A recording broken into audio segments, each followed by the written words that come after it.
the ice and fire demon god of Hogwarts. This video is purely for entertainment and does not infringe on copyrights or laws. The rights to the novel and image belong to the original author. We do not claim ownership. Don't like waiting and want to listen to this fanfic in full now?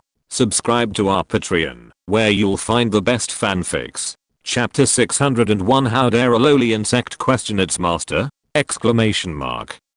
It is precisely because these three families have their own people in the Ministry of Magic and participate in the political affairs of the Ministry of Magic in public, so the family estates of these three families are all in the open.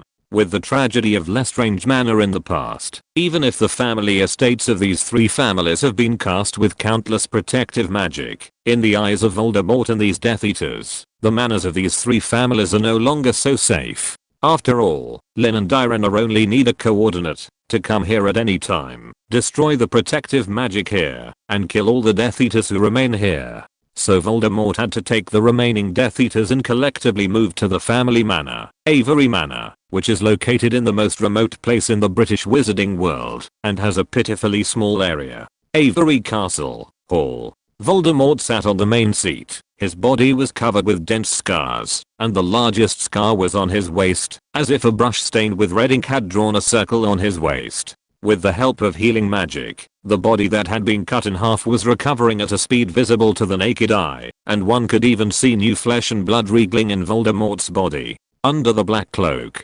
Voldemort's scarlet snake pupils made people feel weird and terrifying, and from these inhuman pupils, one could also see strong anger and hatred. Nearly 300 Death Eaters knelt on the ground in front of Voldemort. Except for the dozen senior Death Eaters kneeling in the front, the rest of the Death Eaters were all newcomers who had joined Voldemort in just 1 year. However, after the battle in the Department of Mysteries, some of the new Death Eaters seemed to be ready to move. Behind the silver mask, doubts, fear, and a feeling of faith collapse appeared in the pairs of sinister eyes.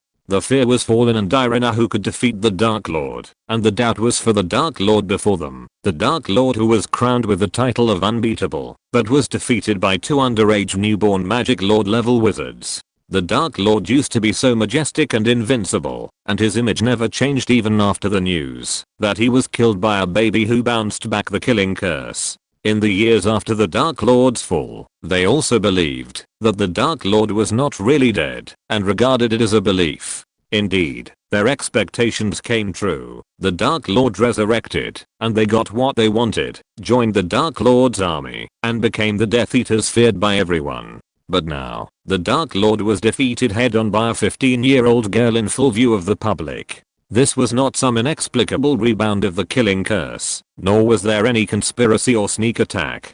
The defeat of the Dark Lord made these Death Eaters feel their faith collapsed. They couldn't help but wonder whether Voldemort could lead them to victory, and whether Voldemort could serve as a perfect leader.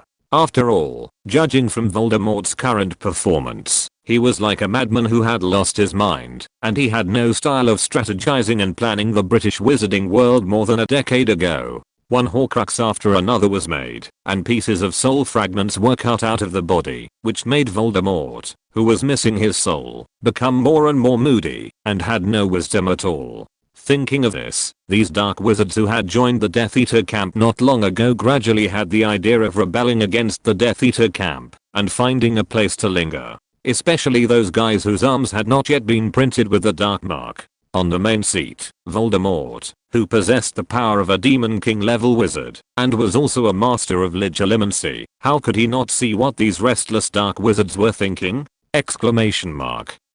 He sneered. A murderous intent surged between his eyebrows. What's wrong, my servant? He said softly. Voldemort's sudden voice attracted the attention of the Death Eaters below. They heard that Voldemort's tone was not right. These Death Eaters crawled lower, fearing that they would attract Voldemort's attention. Plop. Voldemort slowly stood up, and the turbid blood that dyed the black cloak red dripped along the edge of the cloak to the ground, making a slight sound, which made the Death Eaters below jump in their hearts. Why are you afraid?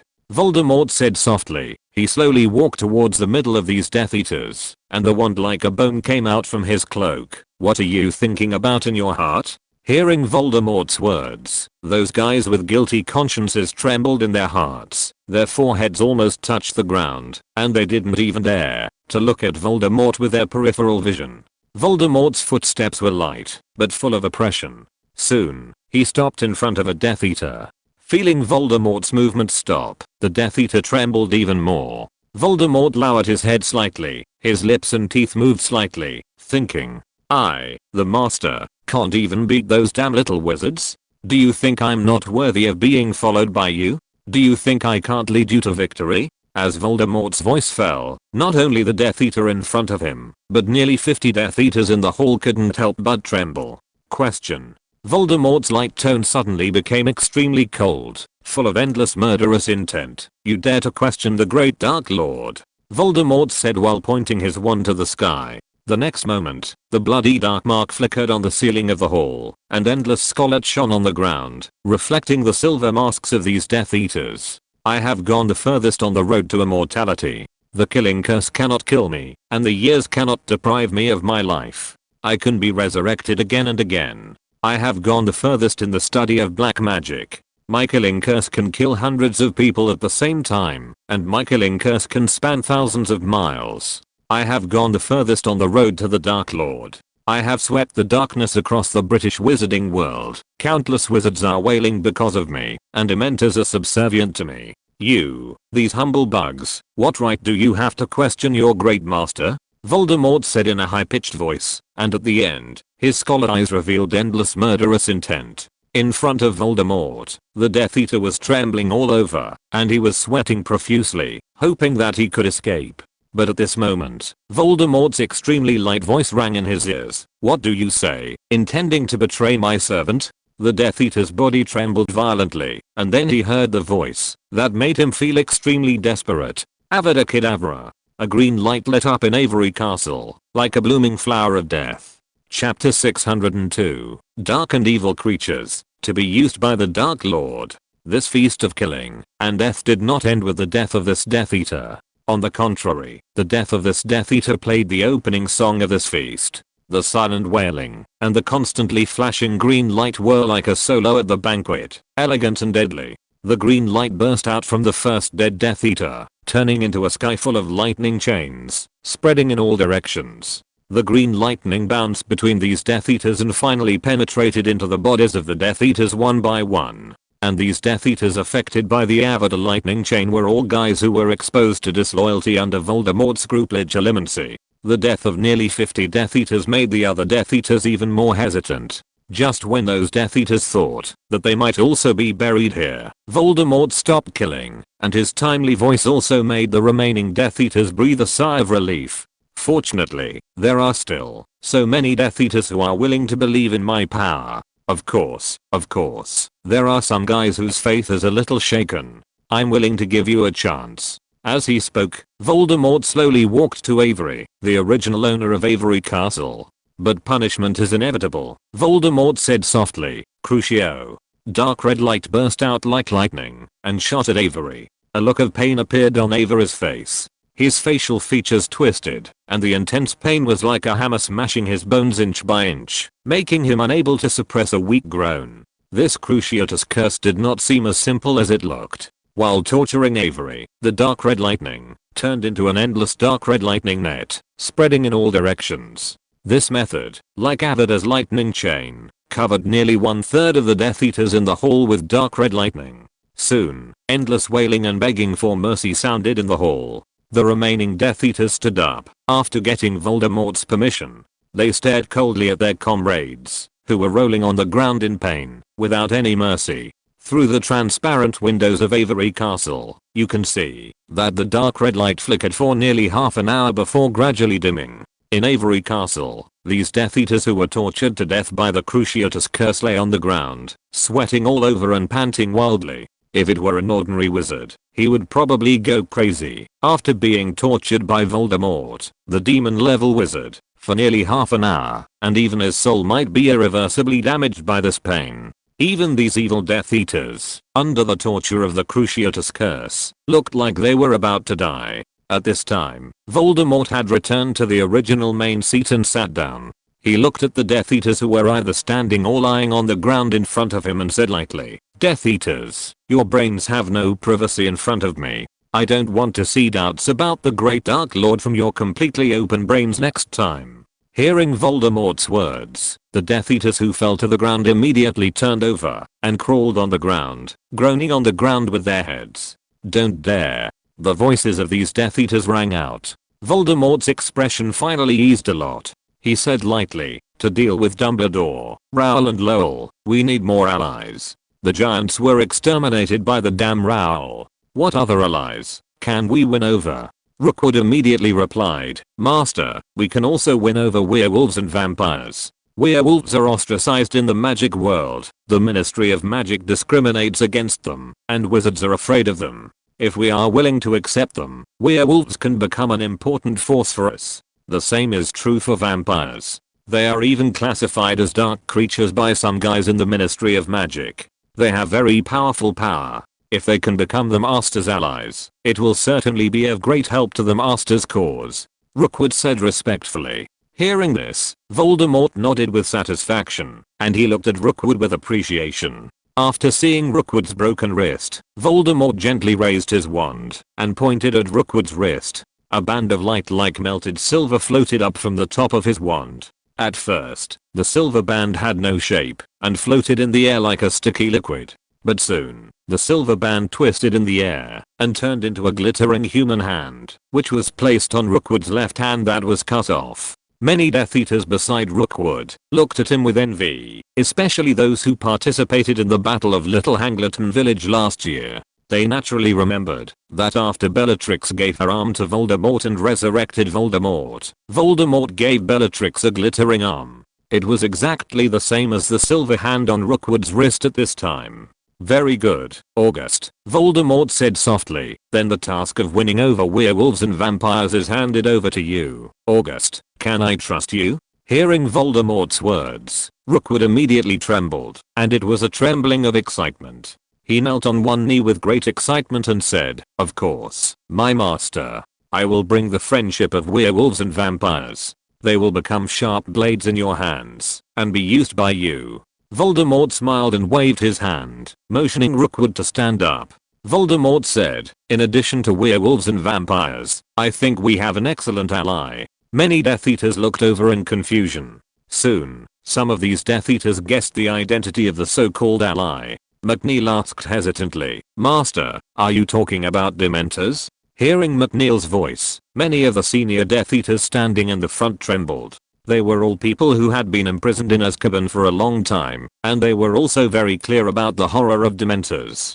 Now, McNeil said that Voldemort wanted Dementors to be their allies, which made them feel extremely shocked and hesitant. Voldemort nodded approvingly and said, "Yes, it is the Dementors. Such dark and evil creatures are naturally used by the Dark Lord." Chapter 603 They shoulder the future of the entire British wizarding world. The Death Eaters began to whisper among themselves.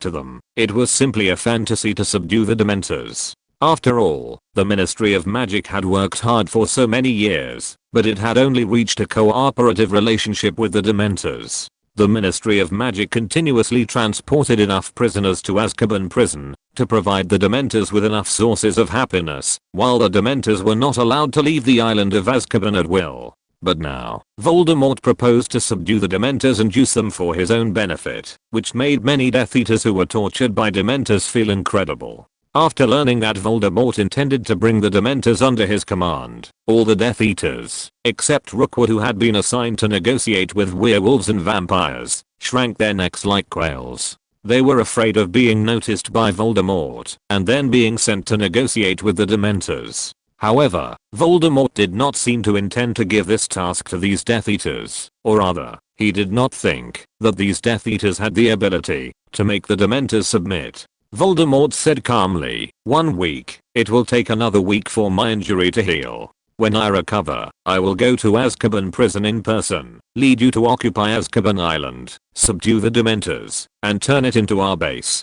Before that, Avery, I want you to be responsible for the allocation of supplies to ensure that after we occupy Azkaban Island, we will have enough supplies to enter Azkaban Island with us, so that we can rebuild there." Voldemort cast his eyes on Avery, who was constantly convulsing due to the long-term torture of the Cruciatus curse. Facing Voldemort's scarlet eyes, Avery shuddered subconsciously. He immediately forced himself to get up, bowed deeply to Voldemort, and secretly breathed a sigh of relief. Voldemort was still willing to entrust such an important matter to himself, which proved that Voldemort had not completely given up on him, and he still had enough value to use. This made Avery not worry that he would be killed by Voldemort one day in the future because of what happened today. Moreover, the task of mobilizing and transporting materials was what he wanted. After all, when Azkaban needed him to transport materials, it was when Azkaban was completely occupied by Voldemort and the Dementors surrendered to Voldemort, and he didn't need to worry about being accidentally injured by those inhuman monsters. Yes, my master. Avery said so. One day later, the Ministry of Magic. Old Barty collected enough evidence, plus the materials sent by Sirius himself. He submitted these materials and evidence to the Wizengamot, and initiated the trial of Regulus's case as the Minister of Magic. Regulus has never been arrested by the Ministry of Magic, and no one has seen the dark mark on his arm, but his identity as a Death Eater is known to the world. Therefore, this time, Old Barty used the name of trial to restore Regulus' innocence and correct him from the Death Eater known to the world to a hero who has made contributions to resisting the Dark Lord. After the trial, Old Barty seemed to remember something. He glanced at the Wizengamot members present and said softly, "Oh, by the way, a lot of things have happened recently, which forced me to move some plans forward. Therefore, the meeting that I originally planned to hold in a week will be moved forward to 5 days later. I hope you can attend on time, and tell your colleagues who did not attend the trial." Before Old Barty finished speaking, the Wizengamot members trembled in their hearts. They knew the content of the meeting that Old Barty originally planned to hold in a week. That was the third fire that Old Barty planned to start after taking office. After leaving the courtroom, Old Barty took out the two-way mirror and sent a message to Lin and Irina, hoping to meet them in the rebuilt old house in the evening. Outside Hogwarts Castle, by the Black Lake, Lin and Irina were snuggling together, looking at the giant squid lazily basking in the sun on the surface of the Black Lake with interest. After seeing the message sent by Old Barty, the two looked at each other and had some guesses about why Old Barty wanted to meet them. It seems that Old Barty is planning to deal with Azkaban prison, Irina said softly. As early as in their previous conversation with Old Barty, they had mentioned the disadvantages of Azkaban and the possibility of Dementors turning against Voldemort after his resurrection. And now, just as the Battle of the Department of Mysteries ended, Voldemort appeared in the Ministry of Magic. Old Barty wanted to meet with them instead of communicating with a two-way mirror. The biggest possibility is that Old Barty intends to solve the hidden dangers of Azkaban prison. Lin nodded slightly and said, "Well, it's time to solve this problem. Even if he doesn't mention it, I will go to find him in person in a few days." The time to meet Old Barty was in the evening, which made the two of them not anxious. They continued to snuggle together and enjoy this leisurely afternoon. Not far from Lin and Irina, there were many little wizards playing happily by the Black Lake, and some of them were fishing with fishing rods. However, the fisherman didn't catch any fish, but he did catch a lot of strange things, such as broken boots, rotten wood and canvas bags. This made the fisherman want to cry but not cry. The owl's exams were over, the newt's exams were over, and the final exams for the little wizards of other grades were over. They no longer had the burden of studying, which allowed them to play freely in Hogwarts in the last period before the holiday.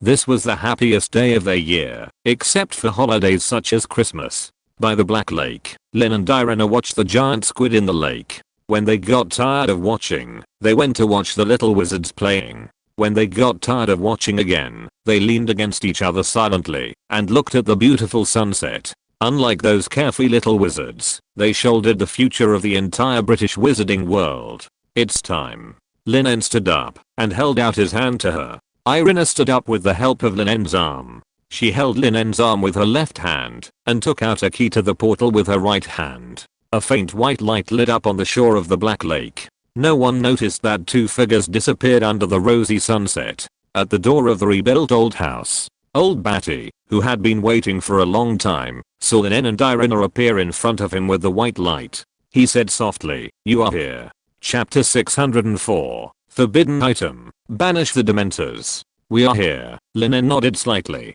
He took a step forward and asked, is it about Azkaban prison and Dementors? Old Barty was a little surprised. He nodded and said, yes, now Death Eaters have no foothold in the British wizarding world, and the death penalty for Death Eaters and Dark Wizards has been thoroughly implemented. Next, we should deal with the biggest hidden danger in the Ministry of Magic besides factional struggles. Azkaban prison and Dementors are difficult problems that must be solved. It is easy for the Ministry of Magic to abolish Azkaban prison, but the whereabouts of those Dementors is a big problem. If there is no stable supply of criminals or Dementors, those Dementors will certainly riot and cause great damage to the British wizarding world. Old Barty said so. Where are the Dementors? Lin En pondered. The whereabouts of Dementors is indeed a problem.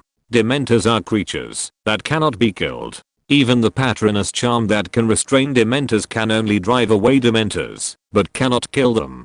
Come in first. Old Barty welcomed Lin and Irina in, and he personally brewed tea for them. Lin took a sip of the tea in his hand and said, the essence of Dementors is not so much magical animals as ghosts. They can affect reality and absorb the happy emotions of wizards, but they have no entity and cannot be killed by any physical or magical means. Old Barty said distressedly, this is the biggest problem. We can't kill Dementors, and we can't control them after stopping the supply of happy emotions. This is almost a dead end. Can't kill, can only expel. Irina frowned. She took a sip of tea. Maybe we can start from this. Old Barty said, Irina, do you mean to let the auras use the Patronus charm to drive the Dementors to a designated place? I have also considered this method, but it is not realistic. We can't send enough auras to drive all the Dementors stationed in Azkaban prison to the designated destination at the same time. Even if we have, we can't let those auras stay in a certain place all the time. Dementors are immortal and will not feel tired, but auras are different. Once they show signs of fatigue, the Dementors will probably launch a counterattack at the first opportunity, causing even more serious damage. Old Barty said in a deep voice. Irina shook her head and said softly, no, it is naturally unrealistic to expel Dementors, but we can exile them. Exile. Old Barty frowned and pondered Irina's words carefully. Dementors? Irina said, do you remember the magical suitcase of my teacher, Mr. Scamander? Hearing Irina's words, Old Barty was still a little confused, but Lin's eyes lit up. Lin En asked, Irina, do you want to drive all the Dementors into a suitcase similar to that one, and then seal the suitcase completely, and banish the Dementors to another space that is expanded by the traceless extension charm, and cannot be connected to this world? You are always the first person to understand me. Irina's ice blue eyes sparkled, and she nodded vigorously. Lin En said, however, the only two suitcases left in the world are in Mr. Scamander's and yours, and these two suitcases are the homes of many magical animals. We can't use their homes as the exile place for Dementors. Irina said softly, we can start from scratch and refine a brand new suitcase. We don't need to copy the teacher's suitcase. We just need to refine a place with a certain space and a stable enough space structure of the small world. They don't need to refine a small world in a box the size of a village. What they need is just a place to exile Dementors, not a paradise for Dementors. Therefore, even if the space of this small world in the box is only the size of a room, but as long as the spatial structure of this space is strong enough, like Newt and Irina's suitcases, it can be stable for a long time, and the space will not collapse or break, then this small world in the box can be used as the exile place of the Dementors. Lin En immediately understood Irina's idea. He nodded and asked, in this case, we don't need to use the suitcase as a carrier. After all, the material of the suitcase is easy to break. This space item will be codenamed Exile Place. As for the carrier of Exile Place, how about Goblin Mithril? Irina said in surprise. If Goblin Mithril can be used as a carrier, it would be great. Only a palm-sized Goblin Mithril is needed. With the quality of Goblin Mithril, even without alchemy to strengthen the spatial structure, the space expanded by the traceless extension spell will not collapse easily. Old Barty looked at the two of them discussing here with a confused look on his face. What they were discussing were all things he couldn't understand. He understood the traceless extension spell. He also understood alchemy. But when these two terms were combined, and a bunch of special terms were added, old Barty was completely confused. Seeing old Barty looking confused, Lin and Irina finally stopped discussing. Irina explained to old Barty in detail the plan they had discussed about using the Land of Exile to exile and seal the Dementors. Old Barty spent nearly half an hour to figure out what this thing codenamed Land of Exile was for and how to implement this plan. He said in amazement, "Incredible. It's incredible. If it weren't for you, I'm afraid the entire Ministry of Magic would not be able to think of such a perfect solution, even if they racked their brains." Old Barty was a little speechless. Create a special space different from this world, then drive all the Dementors into this special space, and finally seal the carrier of this special space, so that the Dementors in the special space will never see the light of day. This method of dealing with Dementors really amazed him. Lin smiled and said, "If I remember correctly, among the treasures we took away from the Lestrange family's vault, there was a lot of goblin mithril. When I go back, I will pick a piece of goblin mithril, use alchemy to simply reinforce and strengthen it, and then give it to Irina to make the Land of Exile." Irina whispered, "And this spatial item codenamed Land of Exile will be called a taboo. The so-called taboo is a taboo thing, something that mortals cannot touch. It is more appropriate to call something like Land of Exile a taboo thing that seals an evil existence that poses a great threat to the magic world." Chapter 605, The Container, Forbidden Object Number 001. Taboo? Old Barty looked at Irina in confusion. Irina nodded affirmatively and said, "That's right.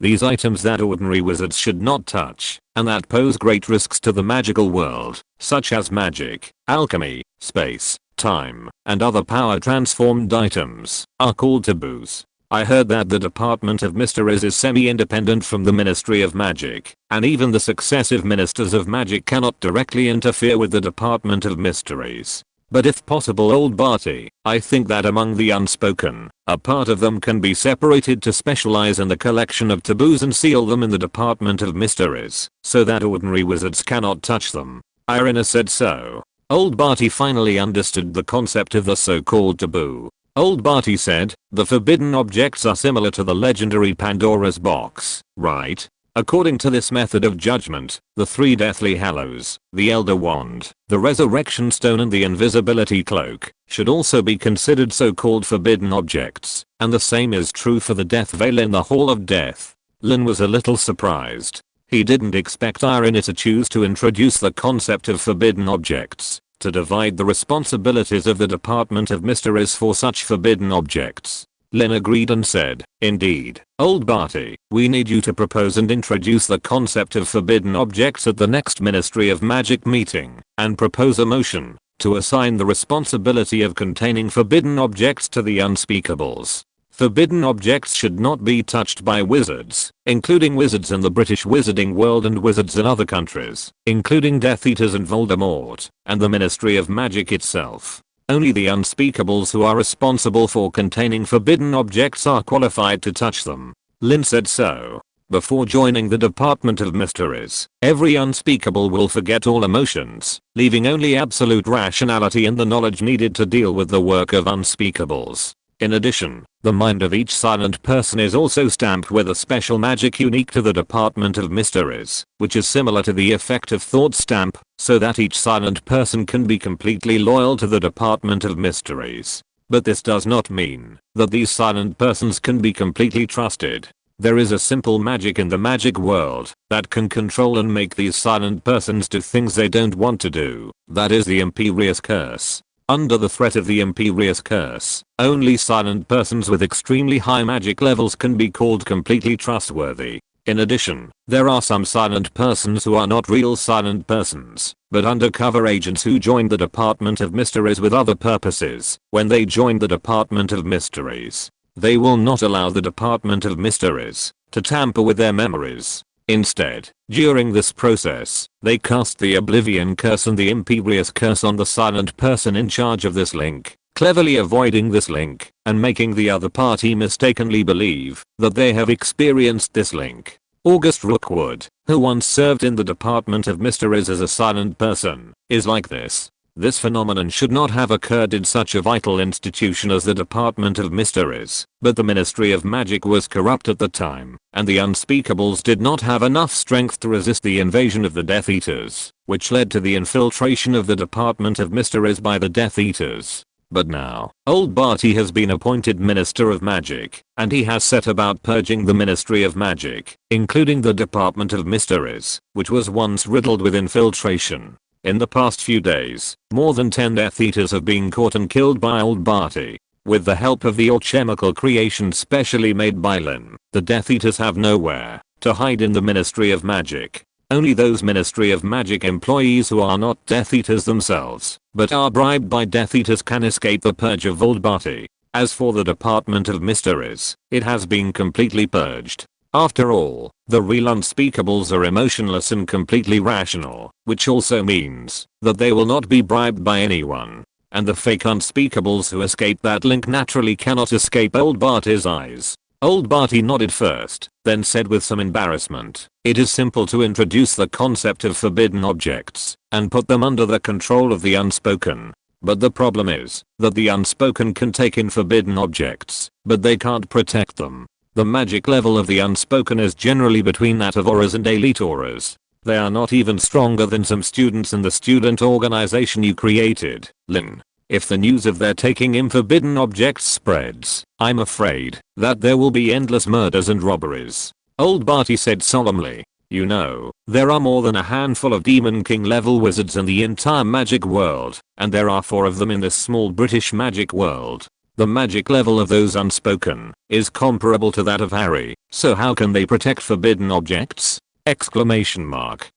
Hearing old Barty's words, Lin also fell silent. Yes, those silent people are not me, and they don't have the power of a Demon King. If Voldemort learns about the existence of the forbidden objects and wants to take them away, then these silent people can't stop Voldemort at all. Even if these silent people ask for help from me and Irina as soon as possible, let alone whether I and Irina can receive the help message before the silent people are killed. Even if they can, they can't always clean up the mess for the silent people. Just when the two were in trouble, Irina suddenly had an idea. Irina said, "In that case, why don't we appoint a silent person for each forbidden object as the keeper of the forbidden object, and let them guard the forbidden objects they have received? The identity of each keeper is top secret, and no one knows who the keeper is, except the keeper himself. As for the wizard who appointed the keeper, he will be baptized by the forgetfulness spell after the appointment is completed to ensure that he forgets the identity of the keeper.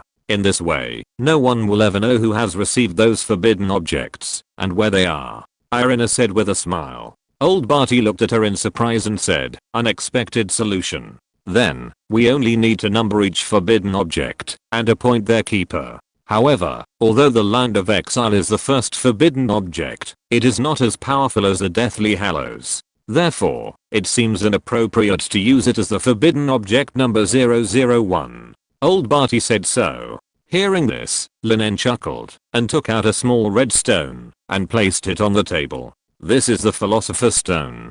After Lin En and Irina were promoted to Demon King level wizards, the Philosopher's Stone was no longer of much use to them. Therefore, Lin En dismantled the demon god's authority and extracted the Philosopher's Stone from it. In that case, let's use the Philosopher's Stone as forbidden item number 001. Forbidden item number 001. Philosopher's Stone. Features: infinite magic power, Midas touch, and raw materials for the immortality potion. Container: Lin En lure." Lin En said lightly. Chapter 606. Silver Cube, the Exile Place of Dementors. Taboo item number 001. Philosopher's Stone. Features: infinite magic power, turning stones into gold and ingredients for the potion of immortality, contained by Lin Rao.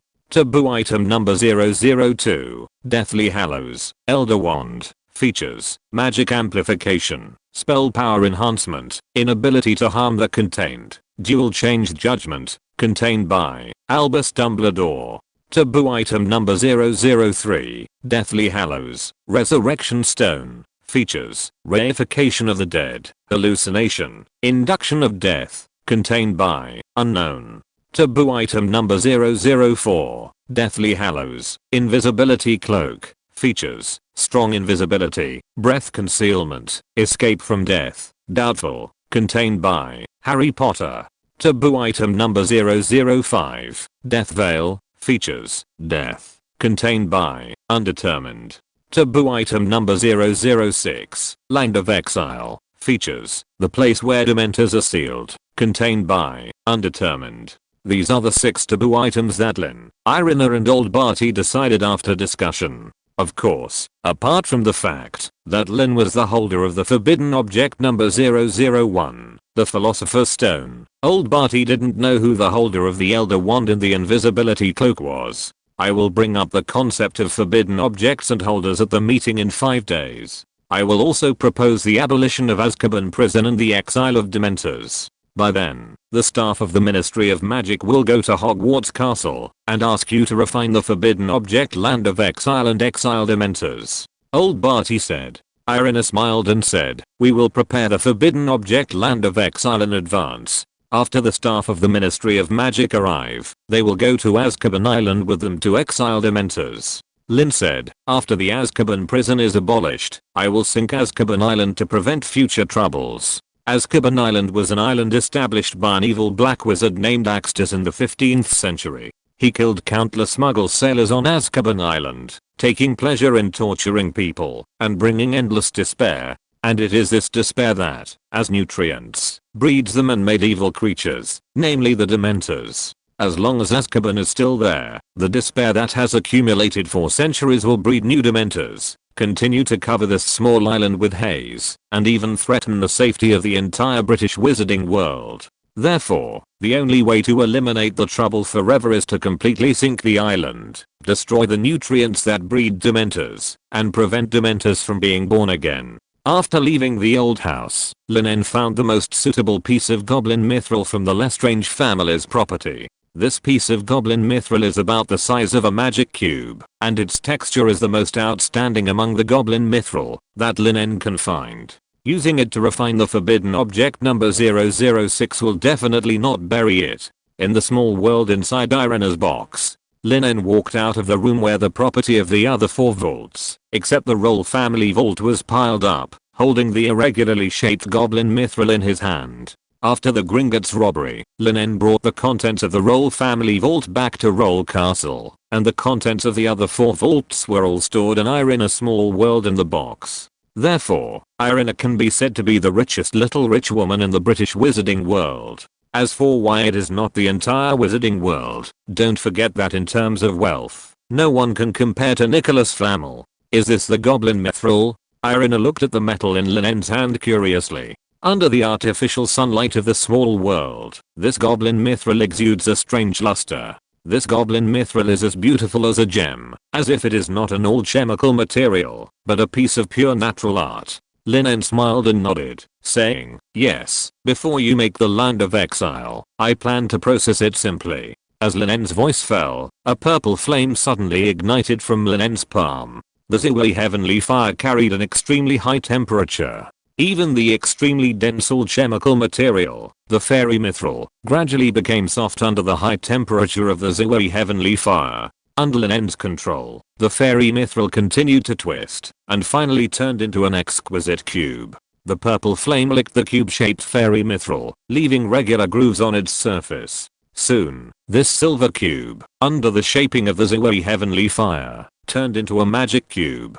The Ziwi heavenly fire dissipated, and the silver magic cube fell into Lin En's palm. A series of golden threads flowed out from Lin En's palm, drilling into the silver magic cube like a living thing, and turned into a series of alchemical arrays. The alchemical array with alchemical runes such as strengthen, hard, firm and preserve as the main attributes covered the silver Rubik's cube completely, turning it into a powerful force to bless the silver Rubik's cube.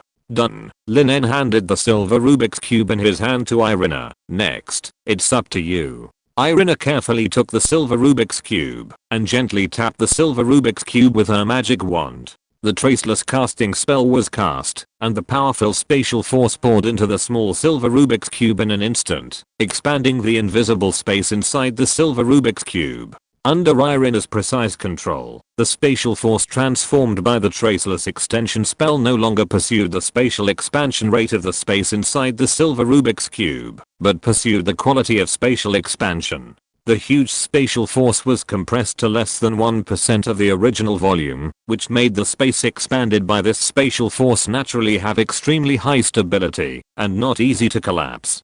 After being promoted to the Demon King level wizard, magic power was almost endless for Irina. The magic power was rapidly consumed, but the new magic power continued to emerge in Irina's body to make up for her loss. As time went by, the space inside the silver Rubik's Cube continued to expand. An hour later, Irina finally stopped casting spells. Let's go in and take a look. Irina gently tapped the magic wand on the silver Rubik's Cube, and the weak spatial force spread out and turned into a silver door. At the other end of the silver door was the space inside the silver Rubik's Cube. Lin En and Irina stepped into the silver door side by side and came to this space full of glittering silver luster. Unlike Irina's small world in the box, there is no sun, no moon, no soil, and no rain and dew. There is no concept of day and night here, and there is no change in weather. This is a silver space. This is the exile place of Dementors. Please reward and monthly tickets. If you're listening to this novel on a channel other than Fanfic World, it means they downloaded and uploaded it without effort. We cordially invite you to visit our channel, Mundo Fanfic Novelos. There you'll find the original version of this story and you can explore many other novels of various genres. We're waiting for you to immerse yourself in a world of incredible novels.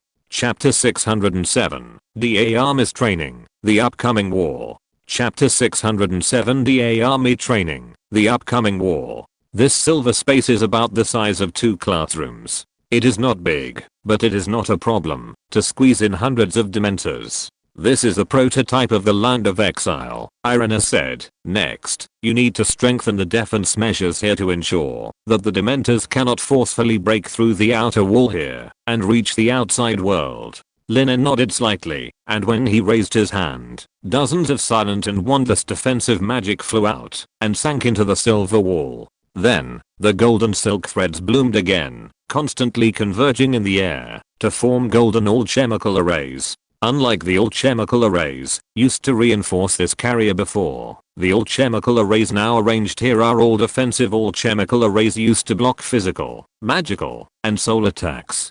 Not to mention Dementors. Even if a Demon King level wizard is locked in this silver space, he may not be able to escape from this space blocked by countless alchemical arrays without paying some price. About 15 minutes later, Lin En stopped refining the alchemy array. Almost done, Lin En said softly. Let's test the defensive strength of the Land of Exile. Prison Flame Refining Martial Arts. As Lin En's voice fell, black and red flames swept up, and a pitch black spear appeared in his hand. Lin En casually threw the pitch black spear forward, and the black flames ignited at the tip of the pitch black spear, nailing it fiercely on the wall of the silver space with the momentum of destroying everything. At the moment, when the pitch black spear collided with the wall of the silver space, countless defensive alchemy arrays appeared, blooming with strong golden light, resisting the attack of the pitch black spear. At the same time, there were layers of invisible magic shields intercepting the front of the pitch black spear, preventing its power from being released. The inky black flames continued to devour and attack the alchemy array and protective magic blocking it. Under this terrifying attack, even tiny cracks appeared in the air. On these alchemical arrays that were glowing with golden light, cracks spread out one after another, and it seemed that they would break at any time. Even the energy that the silver space itself absorbed from the outside world to supply these alchemical arrays seemed to be insufficient. However, the power of this pitch black spear was also limited, and all it could do was to create some cracks in the alchemical arrays and protective magic. As the pitch black spear extinguished and dissipated, the silver space absorbed the outside world's magic power and fed it back to the alchemical array and protective magic, allowing them to repair themselves. Soon, the silver space that was full of cracks under the bombardment of the pitch black spear was restored to its original state. Looking at this scene, Lin En nodded slightly and said, "The test is complete. The protection strength of the Exile Land has reached the standard. It is expected to withstand the full force of the Demon King level wizard. The number of sealed Dementors does not need to exceed 10,000. Hearing this, Irina smiled. It seems that the silver magic cube, that is, the forbidden object number 006 Exile Land, has been successfully refined. This silver Rubik's Cube can withstand the simultaneous attack of 10,000 Dementors, but there are less than 1,000 Dementors in the entire magic world. How can they break the blockade of the silver space? Exclamation mark. Lin En and Irina left this silver space through the silver gate they came from. The silver Rubik's Cube spun and fell into Irina's hands. Lin En told Irina, I have set the conditions for opening the Land of Exile. As long as the recipient of the Land of Exile disrupts this silver Rubik's Cube, no one can open it unless someone can restore it to its original appearance. After Lin En used alchemy to set the conditions for opening the silver Rubik's Cube, the current appearance of the silver Rubik's Cube is the only way to summon the silver gate and open the internal space. After the Dementors are contained, they will completely disrupt this silver Rubik's Cube so that the channel to open the silver Rubik's Cube will be closed. Unless someone can restore the silver Rubik's Cube to its original state, the channel to open the silver Rubik's Cube can be unlocked again. However, how can a magic cube with 6 sides made of pure silver be restored so easily? 5 days passed quickly. During these 5 days, Lin En and Irina were not idle. Irina stayed in the small world inside the box to take care of the fire dragon brought back from the underground vault of Gringotts. Under the careful care of these 5 days, the injuries left by the goblins on the dragon have basically healed. Only the eyes are left. Due to living in the underground vault for many years and never seeing the sun, they are sickly turbid pink and can't see anything clearly. However, I believe that under Irina's care, the fire dragon will be able to restore its vision one day. During these 5 days of getting along, Irina's magical animal affinity talent also successfully influenced the fire dragon. Even without the magic rice ball as a lure, the fire dragon still obeyed Irina's words. Irina also gave the fire dragon a handsome name, Scarlet. On the other hand, Lin En gave the members of the DA Army a training camp. After getting permission from Dumbledore, who returned to Hogwarts Castle, Lin En temporarily borrowed the Quidditch pitch and cast spells such as Confusion Charm on the periphery of the Quidditch pitch, so that what happened in the Quidditch pitch could not be seen by outsiders. Then, Lin En brought all the members of the DA Army to the Quidditch pitch. With enough spacious space, Lin En directly refined 60 illusion arrays, allowing each member of the DA Army to enter the illusion array, constantly undergoing illusion tests and honing their own strength. In this training camp, they no longer need to line up with other members and take turns to use the illusion array, but everyone can enjoy an illusion array that belongs to them alone. Compared with previous gatherings, when there were only 5 illusion arrays for them to take turns to use, this nearly 12 times longer training time has made their magic level advance by leaps and bounds. With the alchemy detector providing computing power for the 60 illusion arrays and the magic stone providing energy for the simultaneous operation of the 60 illusion arrays, these young wizards can even train without sleep in the illusion array. However, most of the DA Army members could not stand such training. After completing the 3 hours of training every day prescribed by Lin En, they left the Quidditch field. In this only holiday after the final exam, 3 hours of training is incredible for many people. If the members of the DA Army did not know that the war was coming, it would be difficult for them to survive the difficult mode illusion test, the process of continuous death. Among these DA Army members, there is indeed such a person who has been training in this difficult mode illusion test. Even hundreds of deaths cannot stop his determination. He can be said to have forgotten to eat and sleep during training. Except for the most basic sleep time, he almost never left the illusion array. Even the meals were sent to him by his companions, who couldn't bear it. This guy was none other than Harry Potter, who had been depressed and feeling guilty for his mistakes ever since the Battle of the Department of Mysteries. Chapter 608, With Power Comes Desire. After returning to Hogwarts Castle, Harry lost his appetite.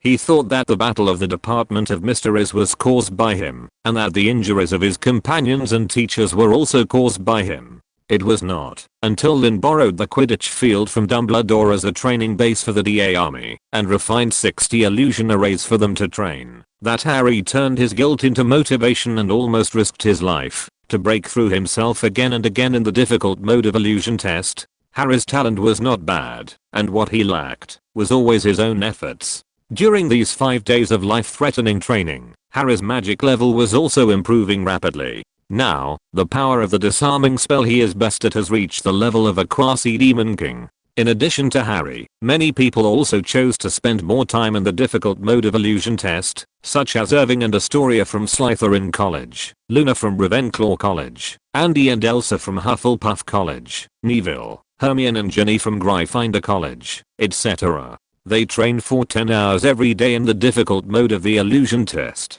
Although they can't compare with Harry who doesn't care about his life, it's incredible enough in the eyes of others. Hogwarts Castle, the principal's office. Since old Barty took office, your actions have become more and more undisguised.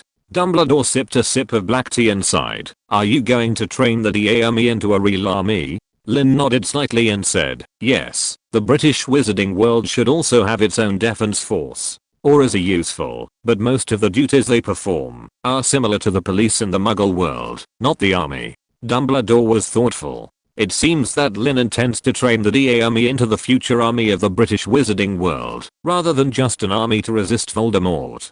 Dumbledore whispered, with power, desires will arise. How can you guarantee that this army will be used to protect rather than invade? Lin chuckled and said, with power, desires will arise. The same is true for the wizarding world of other countries. As long as you are still here, the power of this army will be controlled, but this is not the case for the wizarding world of other countries. Absolute power can solve all problems, but before the birth of the Demon King level wizards, the wizarding world did not have the concept of absolute power. In other words, the solution to all problems is based on the Demon King level wizards. As the president of the International Confederation of Wizards, you should have noticed that the United States Magical Congress has become increasingly powerful in the meetings of the International Confederation of Wizards in recent years, right? That is precisely due to the strength of the armed forces of the American wizarding world. The MACUSA has far more auras than other ministries of magic, but there is no Demon King level wizard in the MACUSA, which means the desires born from power will not be curbed within the MACUSA. Only a force that is strong enough to fight against it can curb its desires. Even though there is no conflict between the British Ministry of Magic and the MACUSA and the relationship is not tense, we must always prepare for a rainy day, right? Lin asked back. MACUSA. Dumbledore frowned slightly, and he recalled the aggressive appearance of the MACUSA representatives at the last meeting of the International Confederation of Wizards he attended. After a long while, Dumbledore said in a low voice, if this army is used for protection, even as a bargaining chip on the negotiation table, I will not ask too much. But if this army is used for a war of aggression, I will personally stop it. Lin chuckled. He stood up, slightly turned sideways, and posed a pleased gesture. He said softly, of course, my professor. Just as Lin was about to sit down again, there was a knock on the door of the principal's office. Come in, Dumbledore said calmly. The door was opened, and Scrimgeour and Kingsley walked in. Scrimgeour first greeted Dumbledore, then looked at Lin deeply and said, Mr. Rowe, the Ministry of Magic has passed and announced the concept of forbidden objects and their holders after a meeting, as well as the decision to abolish Azkaban prison and exile Dementors. Now, on behalf of the Ministry of Magic, I come to request Mr. Rao and Miss Lovell for Forbidden Object number 006 Exile Land, complete the operation to exile Dementors, and have the unspoken person designated by the Ministry of Magic contain Forbidden Object number 006. Scrimgeour said in a deep voice. It was Lin's plan for the Ministry of Magic to send representatives to come, but Lin didn't expect that the people who came would be Scrimgeour and Kingsley. After Lin used the two-way mirror to call Irina from the small world in the box, he followed Scrimgeour and Kingsley and took the portkey issued by the Ministry of Magic to the island of Azkaban. The operation to abolish Azkaban prison and exile the Dementors was top secret. Even the dozens of high-ranking officials of the Ministry of Magic and members of the Wizengamot who attended the meeting of the Ministry of Magic this morning were required to sign a magic contract. Under the constraints of the magic contract, even the members of the Wizengamot who were bribed by the Death Eaters did not dare to pass the information back, because the price of violating the magic contract this time will be their wizard career. Not a professional career, but a wizard career. In the eyes of these insiders, it is more important than their lives. Yes, this magic contract was sponsored by Lin and the alchemy array with the power of prohibiting magic that he refined on the magic contract. When Lin and Irina arrived at Azkaban Island with Scrimgeour, nearly 30 elite Aurors had already arrived here to garrison. They arrived here in advance and used the Patronus charm to stop all the Dementors who were planning to leave the island for some fresh air. The elite Aurors who arrived at Azkaban Island now are almost all the elite Aurors of the Ministry of Magic. Above Azkaban Island, hundreds of Dementors were restless and agitated. They seemed to have discovered something wrong here and were eager to escape from the island. But those elite Aurors guarding the edge of the island always use the Patronus charm to intercept them in time. Mr. Owl, Miss Lowell, please, Scrimgeour said as he glanced at the Dementors in the sky that covered the entire sky like a black curtain. Irina did not hesitate. She took out the silver Rubik's Cube and gently touched the silver Rubik's Cube with her magic wand. A silver door instantly opened in front of everyone. Scrimgeour looked at the silver door that suddenly appeared in surprise and asked, "Is this the forbidden object number 006, the place of exile? Please reward and monthly ticket." Chapter 609 Goodbye, Azkaban.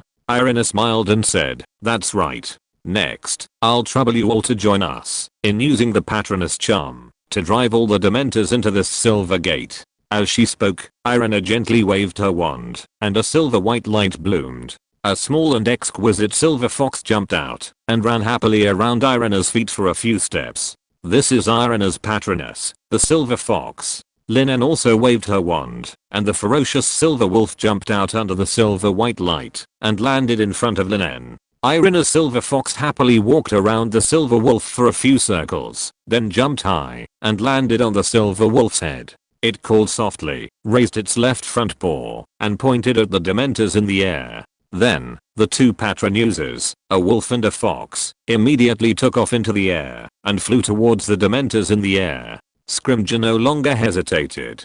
He waved his wand and released a silver lion and ordered, Auror Office, gradually reduce the encirclement and drive the Dementors into the land of exile. As Scrimgeour's voice fell, silver white light bloomed in the sky above Azkaban Island. Nearly 30 animals of different kinds, all emitting silver white light, took off into the air and drove towards the Dementors.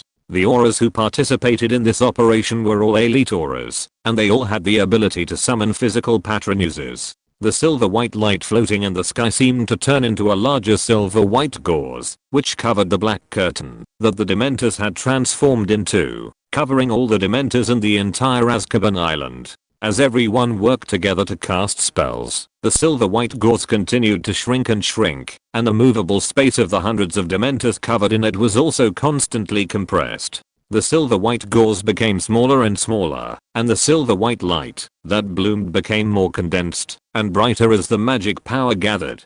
At Irina's command, a small hole appeared in the huge silver white gauze, and that small hole was connected to the silver gate leading to the silver space inside the land of exile. As the silver white gauze continued to gather, the space inside was not enough to accommodate hundreds of Dementors. These Dementors had to follow the small hole specially left by Irina and drill out and plunge into the silver gate. The remaining Dementors wanted to resist, but the silver white gauze, which had been compressed from the size of the entire island to the size of only one room, had been condensed to the point of almost becoming a physical entity, which made it impossible for these Dementors to resist. In desperation, these Dementors had to drill into the silver gate and enter the land of exile under the drive of the Patronus. After the last Dementor on the island of Azkaban drilled into the silver gate, Irina gently twisted the silver magic cube in her hand, and the silver gate disappeared instantly. Irina completely disrupted the silver Rubik's Cube, and then said, "The operation of exiling the Dementors is completed. This is forbidden item number 006, the place of exile." Irina handed the silver Rubik's Cube in her hand to Scrimgeour. According to the arrangement of the Ministry of Magic, Scrimgeour will hand over forbidden item number 006 to a unspoken person, designated by the Ministry of Magic for the Department of Mysteries. As for who the unspoken person is, it is not within Irina's consideration. After all, only when no one, except the unspoken person himself, knows who the receiver is, can forbidden item number 006 be considered safe. Take all the people from the Ministry of Magic and evacuate. Lin looked at Scrimgeour and said, I will sink this island later.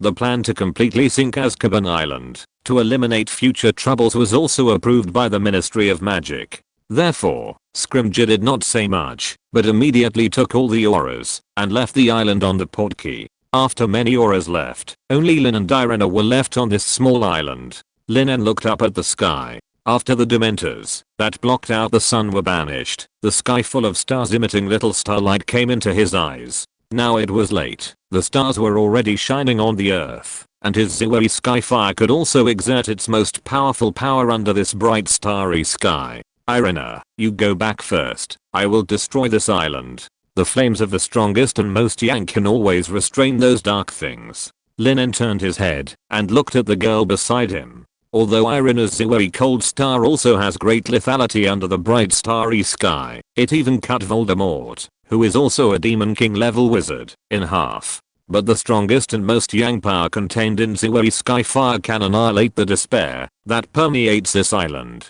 stop the power of the Dementors in time, and completely destroy this place. Irina agreed, took out the key to the portal and left. Swish.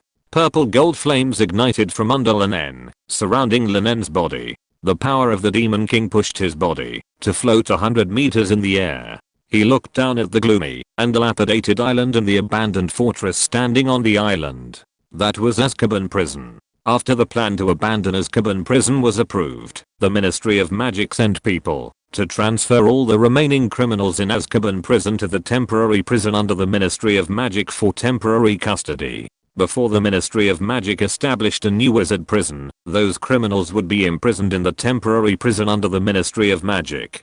Fortunately, the most dangerous group of Death Eaters and Dark Wizards in Azkaban Prison had been wiped out by Lin En when Lin En and Irina came here to rescue Sturgis last time, and the remaining little Karami were insignificant in the eyes of the Ministry of Magic. Even if they were imprisoned in the most ordinary temporary prison, there was no need to worry that they would escape from prison. After all, they didn't have that ability. The purple gold flames continued to spread in all directions. Even at a height of 100 meters, the extreme high temperature could quickly heat up and boil the sea below. Under the baking of the purple gold flames like the sun, the soil of Azkaban Island quickly cracked and shattered, and the fortress with a history of hundreds of years also collapsed and collapsed. Goodbye, Azkaban, Lin En said softly, and he stretched out his hand and pointed at the Azkaban Island below. The endless purple gold flames followed Lin En's finger and attacked the island below like a hungry tiger. The intense high temperature instantly evaporated the seawater within a radius of hundreds of meters on the Azkaban Island. The mountains collapsed, and magma was everywhere. Under the burning of the purple flowered skyfire, the Azkaban Island seemed to have ushered in the judgment of the end of the world. Chapter 610. Blood Curse breaks out. Astoria's only way to survive. The purple gold flames stretched for hundreds of miles, covering the entire island. The extreme high temperature continued to bake the collapsed island, and countless rocks melted and turned into magma. The seawater within a radius of hundreds of meters evaporated, and the thick white fog spread, covering the sky above the entire area. The magma flowed and flowed into the sea farther away. With the piercing explosion and the blooming of white fog, it turned into rocks and fell into the seabed. Soon, the original Azkaban Island disappeared at sea level. As Lin En took back the Ziwi Huo, a large amount of seawater poured back, submerging the Azkaban ruins that had completely disappeared, leaving only a big pit, and returned to peace. Looking at the vast ocean below him, and Azkaban that had been completely wiped out from this world, Lin En sighed softly. He gently touched his waist with his left hand, took out the key to the portal, and returned to Hogwarts Castle with the white light. After returning to Hogwarts Castle, Irina returned to her suitcase to take care of the magical animals and the magical plants planted inside. Just as Lin En was about to return to the dormitory, he felt a hot sensation coming from his waist, where a two-way mirror was placed. Lin En frowned slightly, and took out the two-way mirror. Using a two-way mirror to contact me in the middle of the night, it must be something important.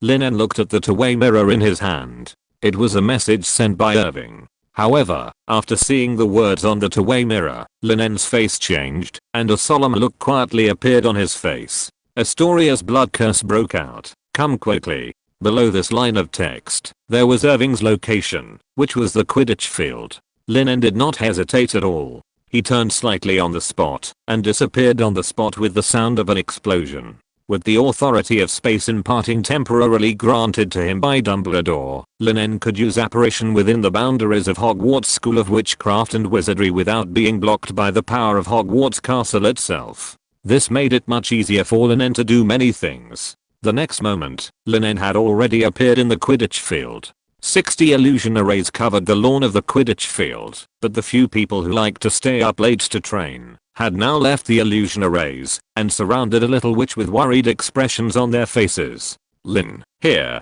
Noticing Lin En's apparition, Irving waved his hand quickly. Lin En walked solemnly to the side of the crowd and looked at the little witch surrounded by the crowd. That is, Astoria Greengrass. Have you notified her sister? Lin En asked casually. Irving said, I have informed them, but Daphne Greengrass has no intention of visiting Astoria. It seems that the Greengrass family is not very united. At least in Daphne's opinion, the position of the family heir is far more important than her sister.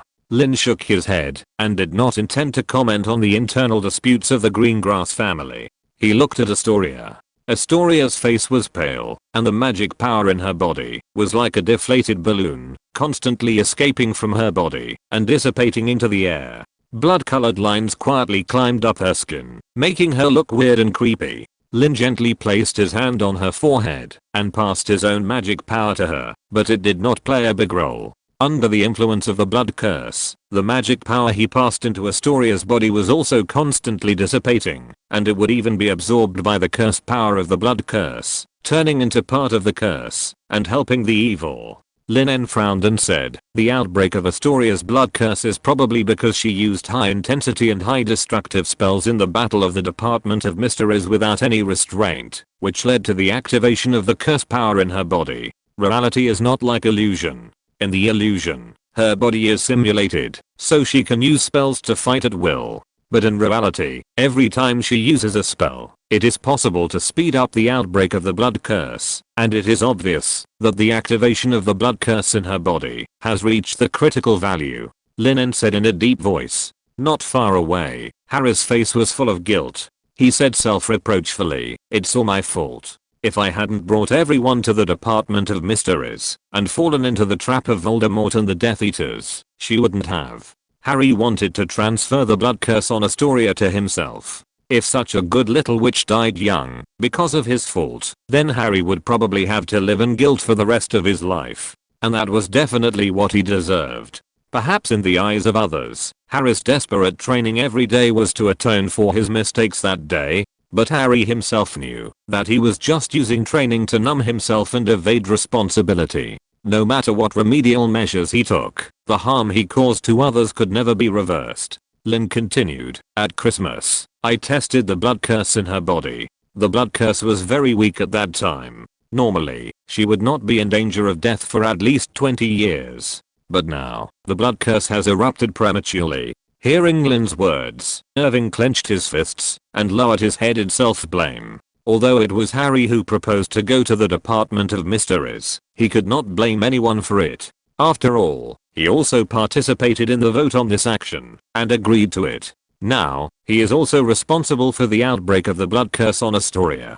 Irving, do you remember that ancient magic book? Lin looked at Irving and asked. Irwin was stunned and said, you mean the blood curse? Lin En nodded heavily and said, yes, Astoria's body has been eroded by the blood curse. The only way to extend her life and let her live is to let her learn this ancient magic. Not only that, only this ancient magic can really transform the curse power of the blood curse into her own blood power, so that the blood curse that was originally going to kill her can be used by her, and her life can be saved. Lin En said so. Listening to Lin En's words, Irwin's eyes first lit up, but soon dimmed. Irwin said dejectedly, let's not talk about how we can verify whether this ancient magic can transform the blood curse into its own power. Even if it can, with Astoria's current physical condition, how can she master the ancient magic? You know, even Lin En, Irina and himself spent several days and months to master their own ancient magic.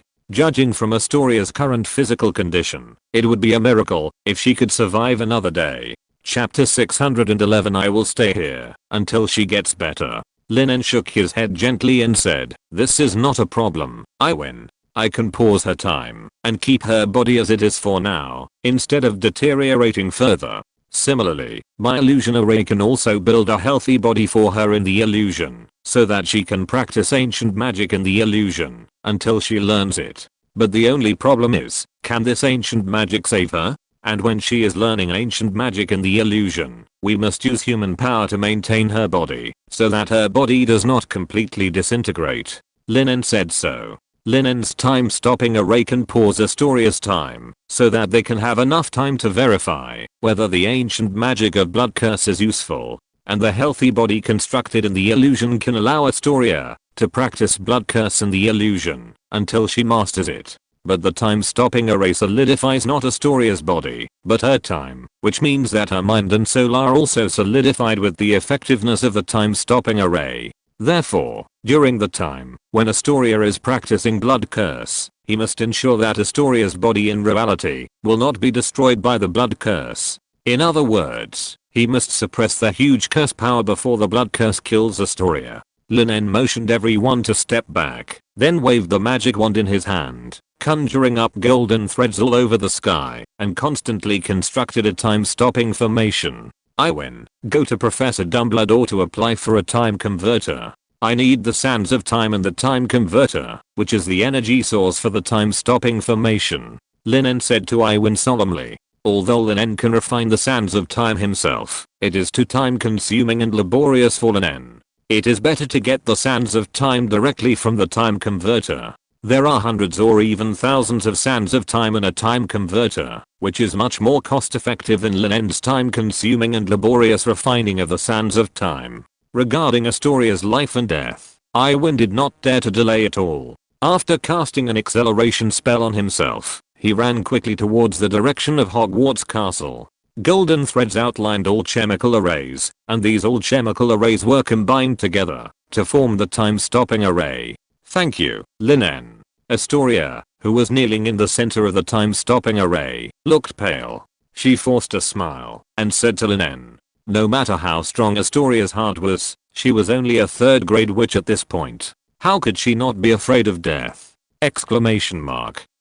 It was just that she didn't want to show her fear and vulnerability to the other party in front of the important people. She didn't want the other party to worry about her. Lin En said softly, you will be fine, Astoria. As Lin En said this, he gently picked up a grain of time sand, which was the stock of time sand he had refined. This grain of time sand, wrapped in a strange magic light ball, slowly fell into the center of the time-stopping array, connected with the time-stopping array under Astoria, and turned into its energy source. The time-stopping formation took effect, and Astoria's figure suddenly froze in place. Whether it was the breeze, dew or even light around her, they were all frozen in this moment. Under the effect of the time-stopping formation, everything stagnated, including her body and soul, and also the blood curse that was erupting. About 10 minutes later, Irving ran back sweating profusely, and in his hand, he was holding an hourglass-shaped pendant. It was a time converter.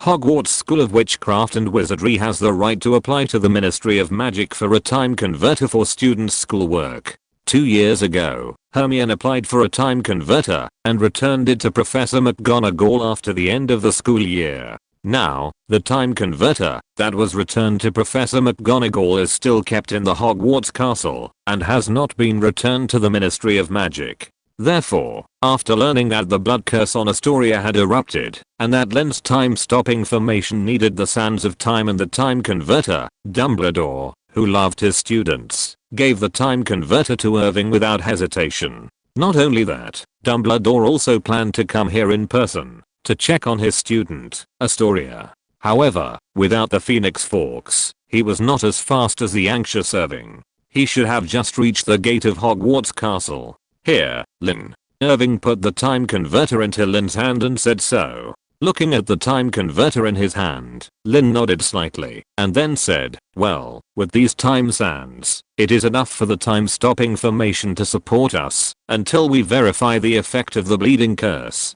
I need to learn the blood curse first, and then use the alchemy detector given to me by my master to verify its effect.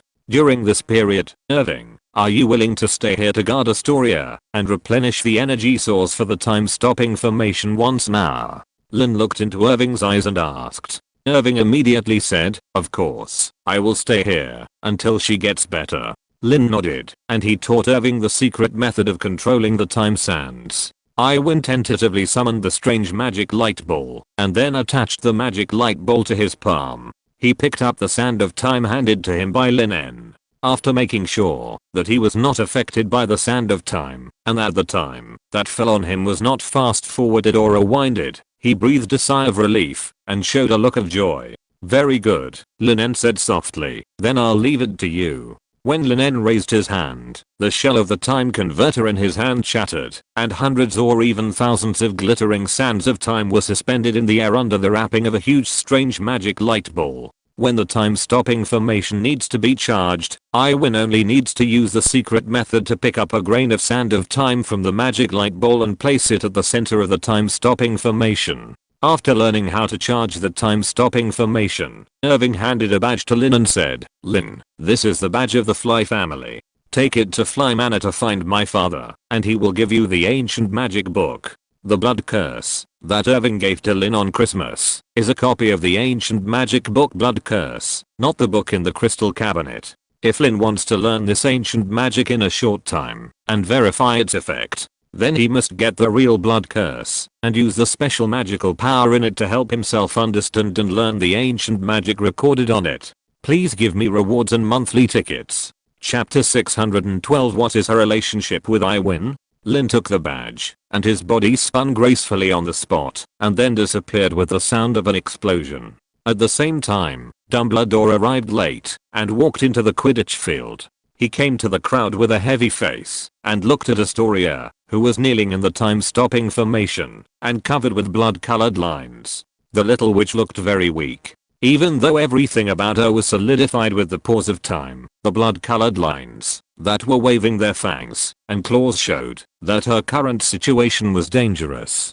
From Irving's mouth, Dumbledore already knew what happened to Astoria. The blood curse, and the blood curse inherited from the family bloodline, was already an unsolvable existence in the magic world. Even Dumbledore, who was hailed as the greatest white wizard of this century by countless people, was helpless against this evil curse. It was precisely because of this that Dumbledore handed the time converter to Lin so simply after Irving told him that Lin might have a way to remove the blood curse. After all, if Lin can really remove the blood curse on Astoria, then it will not only save Astoria, but also benefit the entire magic world. You know, one of Dumbledore's former friends disappeared forever because of the outbreak of the blood curse. Yes, that friend is Nagini, who has now completely turned into an irrational snake. You are here, Professor Dumbledore. Can you solve the curse on Astoria? After seeing Dumbledore's figure, Harry, Ron and Hermione quickly gathered around. Almost everyone looked at Professor Dumbledore with expectation. In their opinion, except for Lin and Irina, the two guys who can always bring miracles, Dumbledore is probably the only one who can remove the curse on Astoria. Only Irving bowed slightly to Dumbledore and stood silently beside the strange magic light ball wrapped in the sand of time, and his eyes stayed on Astoria. Under the erosion of the blood curse, the girl frowned unconsciously and seemed to be enduring some unbearable pain. This made Iwin feel a dull pain in his heart, and his fists clenched tightly. At the same time, outside the Folly Castle, Lin suddenly appeared here. He took a step forward lightly and flicked his left hand slightly towards the void in front of him. The most superficial protective magic covering the Folly Manor was pulled open like a curtain. At the moment when the curtain of protective magic was pulled open by Lin, Mr. Folly in Folly Castle received an alarm, which made him immediately pick up his wand with a cold face and came to the door of Folly Manor. After seeing Lin, Mr. Foley was stunned at first, then put away his wand and asked, Lin, why are you here? Lin told Mr. Foley what happened to Astoria and their solution truthfully, and handed Mr. Foley the badge of the Foley family that Iwin gave him. After learning the whole story, Mr. Farley frowned slightly. The little girl from the Greengrass family? I see. Mr. Farley seemed to be thinking about something. He asked Lin to wait there, and then he quickly returned to the castle of Farley. Now the person who kept the secret of the Fidelius curse that shrouded Farley Manor was Lin, which made it impossible for Lin to enter the place that he had buried in his heart. Mr. Farley did not let Lin wait too long. In less than 5 minutes, Mr. Farley came out with the ancient magic book with the words blood curse on the cover and handed it to Lin. Just when Lin was about to apparate away, Mr. Farley raised his hand and called him. Wait, Lin. Mr. Farley asked hesitantly, in your opinion, what is the relationship between the little girl from the Greengrass family and Irving? Hearing this, Lin was stunned for a moment and then seemed to understand something. He smiled and said, you have to ask Iwin in person. I can only assure you that you will never regret extending a helping hand to our partner, Astoria. Although Lin did not tell Mr. Farley the answer directly, he still got the answer he wanted from Lin's few words. Under Mr. Farley's gaze, Lin apparated and left Farley Manor. However, Lin did not return to Hogwarts Castle, but returned to Roll Castle. Master, you are back. Do you need me to tell the mistress? Gale saw Lin apparating in the living room and couldn't help showing a look of surprise. He asked. Lin shook his head and asked Gale to continue to do his own thing. Then he came to the 4th floor of Roll Castle, where a large number of black magic books were stored. Lin had learned a lot of black magic and curses here, but he did not learn curses with blood as the medium. However, the prerequisite for practicing the ancient magic blood curse is the silent and wandless cutting spell, as well as a thorough understanding and mastery of any one or more blood-mediated curses. Lin En walked between rows of bookshelves filled with the breath of black magic. After a long time, he stopped in front of a row of shelves with a faint smell of blood, raised his hand, and pulled out a book with a cover like a scarlet full moon. The moment Lin En opened the book, the power of the curse with scarlet blood light flew out of the book and rushed straight to Lin En's face. This is a curse with blood as the medium. If this scarlet blood light falls on Lin En, the curse power contained in it will spread throughout Lin En's body at the fastest speed and finally explode in Lin En's heart. But how can this clumsy curse hurt Lin En? Exclamation mark. Lin En snorted coldly, and the scarlet blood light that broke through the air was abruptly shaken and dissipated in the air, and the cursed book, that seemed to be covered with a layer of blood film, also returned to its original appearance. Lin En looked at the cover of the cursed book, and saw the name of the curse recorded in this cursed book, Scarlet Blood Moon. Lin En opened the cursed book, and learned the curse called Scarlet Blood Moon. As long as I get a drop of the target's blood, I can use it as a medium to curse the target by using magic to construct a specific circuit. Lin En looked at the ritual required for this curse thoughtfully. How come this curse ritual is so similar to the process of refining an alchemy array and then placing an energy source for it? Exclamation mark. Please reward and vote for me. Chapter 613 Master the Scarlet Blood Moon, the basic form of the blood curse. According to the records in this curse book, once the target is cursed, the moon and the target's field of vision will turn into a scarlet blood moon, and bathing in the scarlet blood moon will make the target go crazy, forget all relatives, and eventually die at the hands of himself or others. This is a curse that uses blood as a medium and directly acts on the wizard's soul. It can change the wizard's cognition, that is, the moon in the wizard's eyes will turn into a scarlet blood moon that makes him crazy. The method of taking effect of this curse is somewhat similar to the illusion array. Lin En gently hooked the magic circuit required for the curse ritual of the Scarlet Blood Moon in the air. This curse called the Scarlet Blood Moon has many similarities with Lin En's alchemy in the curse ritual, which makes Lin En learn this curse more efficiently. In less than an hour, Lin En completely mastered this curse. Next, it's time to test the effect of this curse. Lin En thought. His body shook slightly, and he apparated to the training ground of Roll Manor. Lin En pointed his wand at the ground and shouted, "The dragon is out of the hole." As Lin En finished speaking, a huge black snake that was 2 feet thick and more than 20 feet long appeared in front of Lin En, hissing and spitting out its tongue, not hiding its hostility at all. Lin En raised his left hand lightly, and a silent and wandless cutting spell flew out lightly, cutting a hole in the black snake's body, and the snake's blood splashed out and fell to the ground. The black snake kept bouncing up and wanted to attack Lin En, but was blocked by an invisible shield 3 meters away from Lin En. Lin En didn't care about the black snake's resistance, but waved his hand to control a ball of black snake's blood to fly in front of him. He waved the wand in his hand lightly, and the magic power instantly constructed the circuit required for the curse ritual of the Scarlet Blood Moon, and the ball of snake blood fell into the middle of the magic circuit under Lin En's control. At the moment the curse ritual was completed, endless blood light bloomed from the magic circuit, and the invisible curse power crossed a distance of several meters and directly descended on the black snake. Of course, even if the black snake was thousands of miles away, the curse power of the Scarlet Blood Moon could still cross thousands of miles and descend on the black snake. That was because the medium required for the curse, that is, the blood of the black snake, had been recognized by the Scarlet Blood Moon, and the curse power of the Scarlet Blood Moon descended on the black snake following the guidance of the blood. At this time, there were no dark clouds in the sky, and the bright white moonlight sprinkled in the roll manner, which looked so solemn. However, in the eyes of the black snake, that was hit by the Scarlet Blood Moon, the moon seemed like the claws of the devil, blooming endless scarlet blood light, and trying to kill it with its fangs and claws. The erosion of the curse power made the black snake go crazy. It attacked everything around it desperately, and even bit its own body. However, in a few breaths, the black snake had been bitten by itself and was bleeding. The splattered blood seemed to complement the Scarlet Blood Moon in its vision, making the blood in its eyes even brighter, and the speed at which the curse power in its body spread seemed to be a little faster. About 15 minutes later, the curse power of the Scarlet Blood Moon completely spread to the whole body of the black snake, and finally broke out, killing the black snake, that had already been dying after frantically biting its body. After successfully completing the curse ritual and releasing the Scarlet Blood Moon, Lin En's understanding of the curse also deepened. Of course, if this were placed in the hands of ordinary black wizards, those black wizards would probably have to perform it hundreds or thousands of times before they could get a deeper understanding. But the talent and understanding brought by the Demon King level allowed Lin En to master various abilities with the highest efficiency, including the blood curse, that Lin En was not good at.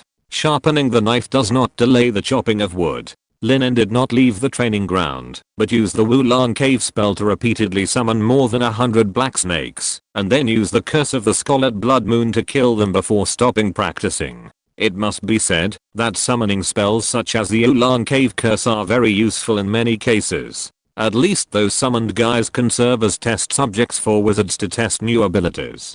This is much more useful than a guinea pig. When Lin En completely understood and mastered this curse, the sky had already slightly brightened. A silent and wandless cutting spell, plus a blood-mediated curse, that I have completely understood and mastered. The prerequisites for practicing the ancient magic blood curse have been met. After waving his wand to clean up the blood and corpses from more than 100 black snakes on the training ground, Lin En finally smiled. The outbreak of Astoria's blood curse, and the danger to the lives of his partners made Lin En, who was not eager to learn this ancient magic, more eager than ever. Lin En put away the book that recorded the curse of the Scarlet Blood Moon, sat cross-legged in the training ground, and took out the ancient magic book that recorded the blood curse. Blood curse, as the name suggests, is to control one's own blood through special magical means, turning it into the sharpest edge, turning it into an invincible sword in hand, to kill powerful enemies. After casting the blood curse, I can turn my blood, and even the power of the blood contained in the blood, into any form of energy body such as blood blades to attack the enemy. The stronger my blood is, the more powerful the blood curse I send out will be. If my blood carries a special talent, then my talent will be materialized in the blood curse. Lin En recited the principle of this ancient magic again. Lin En has a very high affinity for fire, which comes from the talent in his blood, and it is this affinity for fire that allows Lin En to advance to the Demon King level wizard and rank among the first echelon in terms of magic power. Materializing one's own blood talent in the blood curse also means that his affinity for fire can be materialized. Even Lin En himself was somewhat curious about what it would look like when his fire affinity talent was materialized in the blood curse. Thinking of this, Lin En continued to turn to the next page, which recorded the most basic form of the blood curse, that is, the casting technique of the blood blade. Unlike the copy of the blood curse, this real ancient magic book contained special magical power that could help Lin En understand the content of the book, and allow Lin En to master the corresponding casting techniques more quickly. Following the guidance of the ancient magic book, Lin En bit his finger, and threw out a drop of blood.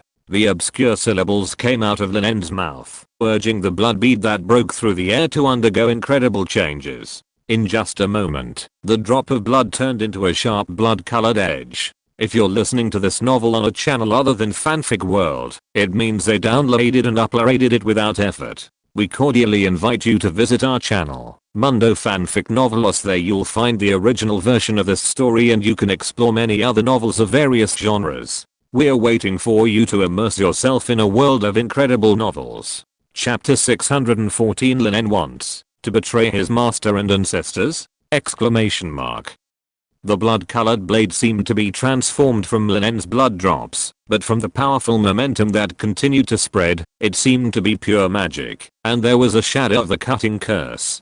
But if you say that this blood blade is magic, the curse power that is like a thorn in the flesh and entangled between the blood blades makes it more weird. The blood blade quickly sank into the training ground, and the ground protected by countless protective magics exploded. The metal ground made of heavy gold was shattered, and the seemingly ordinary blood blade destroyed the training ground that even Lin En's flames could not easily penetrate. Seeing the damage caused by the blood blade, Lin En's face couldn't help but look a little strange. You know, he has only released the power of the blood curse in the form of a blood blade, and he has not even materialized the power of his own bloodline talent. Restore it to its original state. Lin En shook the magic wand in his hand, repaired the broken training ground, and rearranged the protective magic for it. Lin En looked at the ground of the training ground, thinking, according to the power of the ancient magic blood curse, this training ground is obviously not enough to support his attack of materializing his blood talent into the blood blade.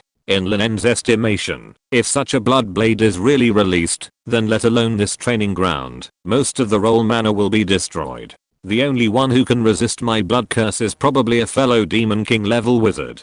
Lin En thought. If you want to find a Demon King level wizard as a sparring partner, you must first exclude Irina. She has only been promoted to a Demon King level wizard for only a week, not to mention that she is good at single target killing. Whether it is her ice crystal spear or the purple gold moonlight that she cut Voldemort in half, they are all abilities with extremely strong single target killing power. On the other hand, the only thing she can show off in terms of defense is perhaps the ice chainmail that can resist the killing curse. But let's not talk about whether the ice chainmail that can resist the killing curse can withstand the attack of the blood curse. Even if it can, Lin En will never use his girlfriend as a target. Secondly, Dumbledore must be ruled out.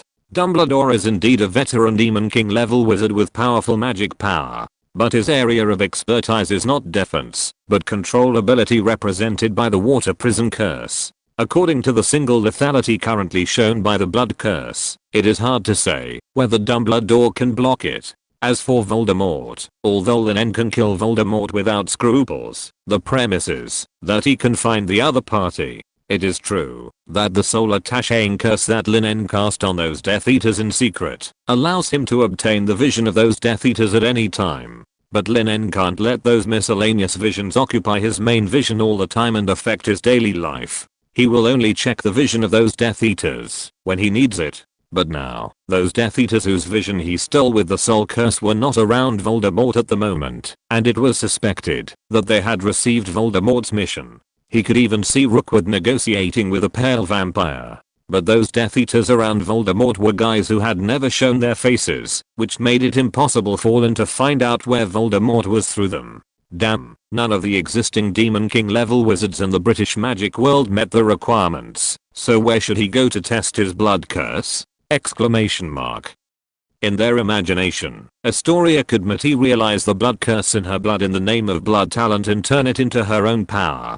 In order to verify this, and use the alchemical detector to calculate and analyze the exact results, Lin must manifest his own blood talent in the blood curse, release it, and provide sample data for the calculation and analysis of the alchemical detector. Wait, alchemical detector? Lin En suddenly looked up, and then he remembered that the person who gave him the alchemical detector as a Christmas gift, his master Nico Flamel, was himself a Demon King level wizard who proved his way with alchemy. Alchemy can be said to be a field with both offense and defense. In the field of attack, it can achieve the lethality of the alchemical red cannon. That is enough to threaten the Demon King level wizard.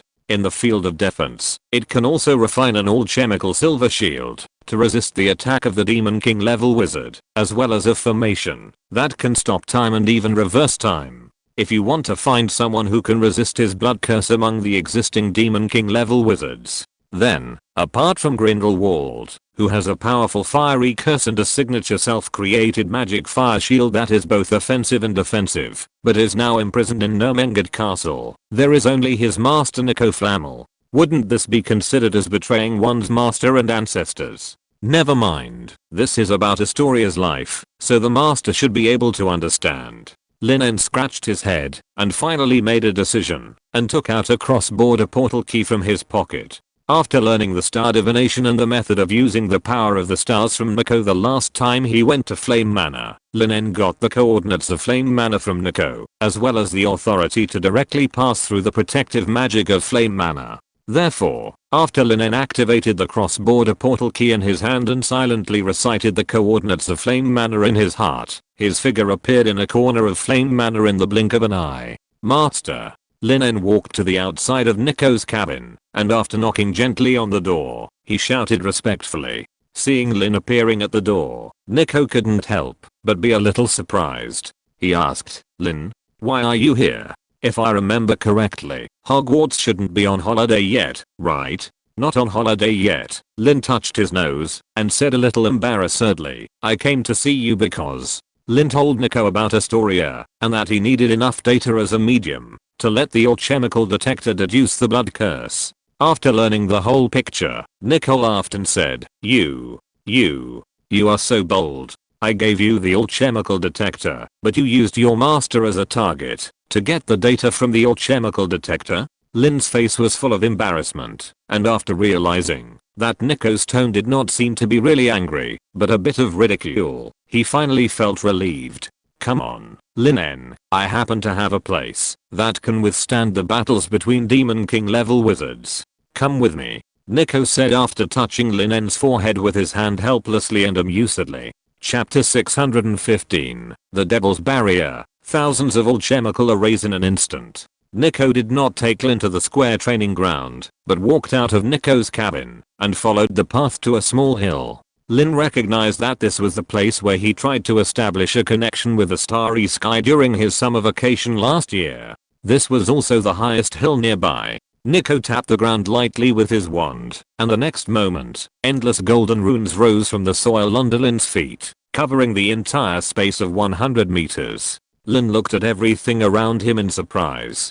He could tell that the golden runes that soared into the sky were not released temporarily by Nico, but had been buried underground for a long time. Obviously, this was an alchemical formation that had been refined here for an unknown period of time, using this small hill as a carrier. Nico's method of hiding the alchemical formation was very clever. Lin had been here for an unknown number of hours during his summer vacation, but he had never noticed anything unusual here. Under the surging tide of the golden runes, the space of 100 meters was expanding rapidly, as if someone had cast a traceless extension spell here. But unlike the traceless extension spell, under the cover of the golden rune, the spatial density of this space not only did not dilute with the increase of the spatial expansion rate, but it became more and more solid under the joint blessing of the alchemy arrays. Not only that, the golden rune covering this space was constantly rotating in the air, and it actually formed a barrier emitting brilliant golden light at the boundary of this space that stretched to the size of 10 Quidditch pitches.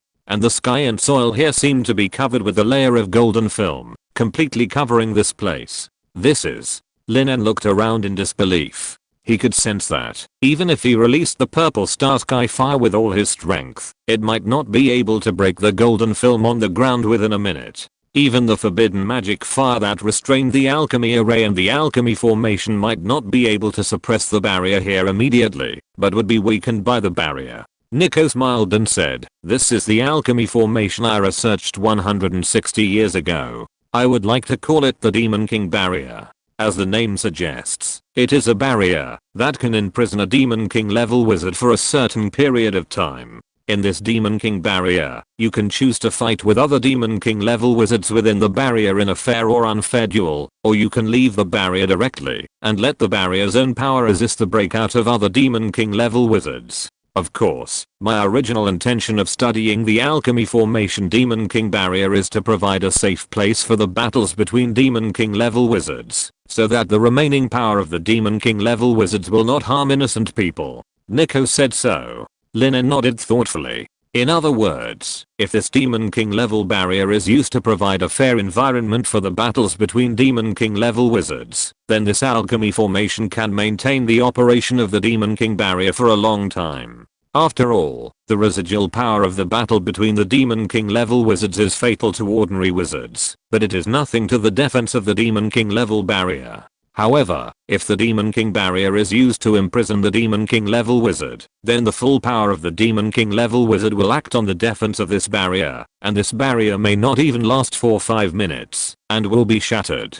After understanding the rules of the Demon King barrier, Lin En looked at Nico and asked, "Master, are you ready?" Nico smiled and nodded, and his whole momentum seemed to have changed dramatically in that instant. Nico, who originally looked like a candle in the wind, suddenly became much more energetic, and a faint pressure spread out. Even Lin En, who is also a Demon King level wizard, felt an invisible pressure shrouding his body. This made Lin En suddenly wake up and look at the old man who was no longer cheerful before and became extremely majestic. Yes, even though Nico's body has become broken and unbearable after hundreds of years of baptism, he is still a genuine Demon King level wizard.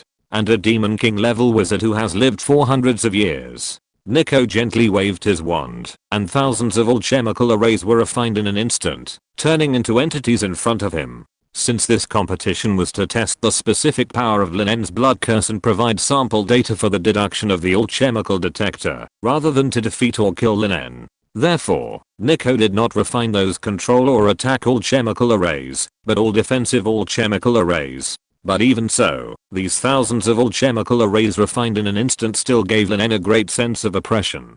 Looking at the alchemical array that constantly exuded powerful magic fluctuations and gave people the feeling of dark clouds pressing down on the city, Lin En finally put his mind at ease and secretly thought in his heart that he had found the right person. These thousands of defensive alchemy arrays are still Demon King level defensive alchemy arrays. Even if Lin En and Irina, plus Dumbledore, are together, it will probably take a lot of time to break them, right? Exclamation mark. A Demon King level wizard who has lived for hundreds of years can be said to be in existence, that even if Lin En, Irina and Dumbledore join forces, they may not be able to defeat. Even at the level of a Demon King level wizard, Nicholas Flamel has already stood at the top. Lin En flipped his left hand, and the alchemy detector flew to the corner of the Demon King's barrier under his control, scanning everything that happened here, and saving everything here as its own reserve data. After placing the alchemy detector, Lin En looked at the thousands of defensive alchemy arrays that were not far from him again. Blood curse. Lin En shouted in a low voice, and gently wiped his right arm with his left hand.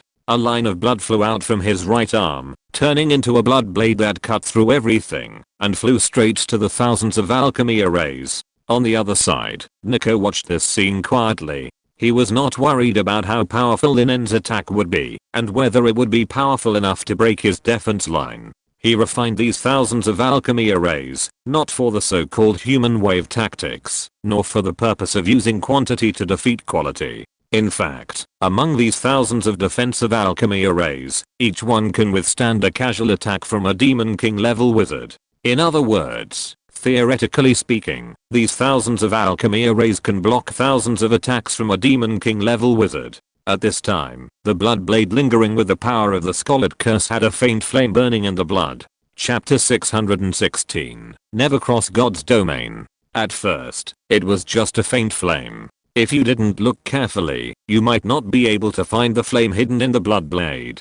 But soon, the scarlet flames burned out from the blood blade and turned the blood blade into fuel for the flame, making the fire bigger and bigger. The blood blade was a sharp blade transformed by the curse, a killing move that cut off everything. The scarlet flame could not burn it out, but the blood blade could be turned into endless fuel, making the scarlet flame even higher and more fierce. The seemingly ordinary blood blade was wrapped in scarlet flames in an instant, turning into a scarlet fire blade that burned everything. Against the backdrop of the blood light, this scarlet fire blade looked so charming and weird. Swish. This Scarlet Fireblade crashed into the thousands of defensive all-chemical arrays refined by Nico in an instant. In just a moment, more than 10 all-chemical arrays that were enough to withstand the casual attack of the Demon King level wizard were shattered.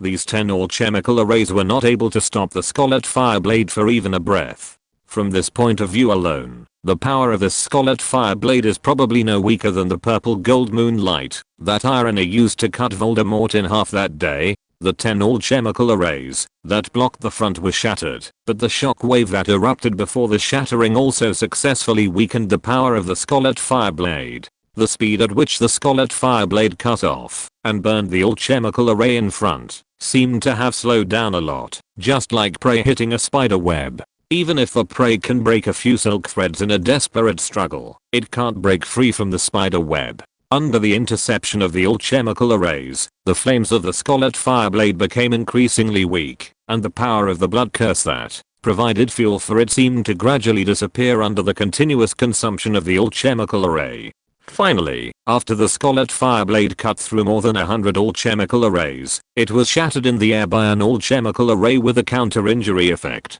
Yes, it is equivalent to the power of 100 Demon King level wizards attacking at the same time, or 100 attacks from a Demon King level wizard, or the power of 10 full strength attacks. Nico waved his hand to disperse the remaining thousands of all-chemical arrays, and nodded in approval with a smile. Hearing Nico's words, Lin En was a little ashamed, and at the same time, he felt that his master's strength was unfathomable. Even the ancient magic blood curse that he used with all his strength was still insignificant in front of Nico. Nico had created thousands of all-chemical arrays in an instant, but he couldn't even successfully break a fraction of them. Master, you haven't surpassed the scope of Demon King level wizards, have you? Lin En said with a wry smile. If there is a high realm above the Demon King level wizard, then Lin En has no doubt that his master has reached that supreme realm. Unfortunately, whether in the past or present life, the most powerful realm of wizards that Lin En has heard of is the Demon King level he is in now. However, as both are Demon King level wizards, the gap between Lin En and Nico Flamel really makes him feel a little desperate. Above the Demon King level? To Lin En's surprise, Nico thought seriously for a while after hearing his doubts, and then answered, "No, I haven't reached that level yet, or I will never reach that level." Lin En's eyes widened, and he asked incredulously, "Wait, Master, according to what you said, can I think that there is indeed a higher realm above the Demon King level?" Faced with Lin En's question, Nico was silent for a long time, and then slowly asked, "Lin, do you know Merlin?" Lin En's eyes widened even more. How could he not know Merlin? Exclamation mark. The legendary wizard in the magic world is even known as the god of wizards. Even in the streets and alleys of the magic world, people can hear exclamations such as Merlin's beard and Merlin's pants from time to time. In the eyes of wizards, Merlin's status is like God in the eyes of Western muggles. It is a symbol of God. At this time, a crazy, absurd, and incredible idea emerged in Lin En's mind. Above the Demon King level wizard, could it be? As if seeing Lin En's doubts, Nico nodded slightly, which was regarded as approving the crazy idea in Lin En's heart. I only heard Nico whispered, "Yes, Merlin is the existence above the Demon King level wizard. We call him legendary wizard, the god of wizards, and the demon god." Lin En held his breath. Legendary wizard, the god of wizards, and the demon god. What kind of powerful existence is that? Exclamation mark. Even Nickel Flammel, who could create thousands of alchemy arrays in an instant, and each of them had the power of a Demon King level wizard's attack, had never reached this level. Then, how powerful would a true legendary wizard or a demon god level wizard be? Exclamation mark. Could it be that the demon god is not just a saying, but has truly reached the realm of gods? Exclamation mark. Thinking of this, Lin En felt that even breathing became difficult, as if someone had used a machine to suck away all the air around him. Grandmaster, has the demon god, the god of magic, really reached the realm of gods? Then, how far are you from this realm? Lin En asked tentatively. Hearing Lin En's words, Nico's expression suddenly became serious. The realm of gods? Yes, legendary wizards, wizard gods, demon gods, are the omnipotent gods in our cognition. As for me, I'm infinitely close to them, but I'm still out of reach. Nickel said in a deep voice. Infinitely close to God. Lin En asked softly, then, when can you reach that realm? Hearing this, Nico, who was already a little serious, looked even more terrifying. He scolded with an unprecedented tone of questioning. Lin En, it seems that your path to learning alchemy is too smooth, so that you have forgotten the basics. Lin En was stunned. He looked at Nico at a loss, not knowing where he said the wrong thing. Nico shouted coldly, Lin En, have you forgotten the 2 taboos of alchemy? I think that guy Wallison told you on the first day you learned alchemy. Nico's words were like a heavy hammer hitting Lin En's head, and he shuddered. Lin En recalled the scene when he first came to Green's defense against the dark arts professor's office to ask for advice on alchemy. Alchemy has 2 major taboos, you must remember. Time and soul. Those are the taboos of magic. There are only 2 taboos in alchemy. One is that you can never cross the realm of God, and the other is that alchemy on the human body is prohibited. You can never cross the realm of God. Please give me rewards and monthly tickets. Chapter 617 Flesh and blood are weak, and machinery ascends? Exclamation mark. The taboo of alchemy is that you can never cross the realm of God. Lin En muttered, and couldn't help being a little absent-minded.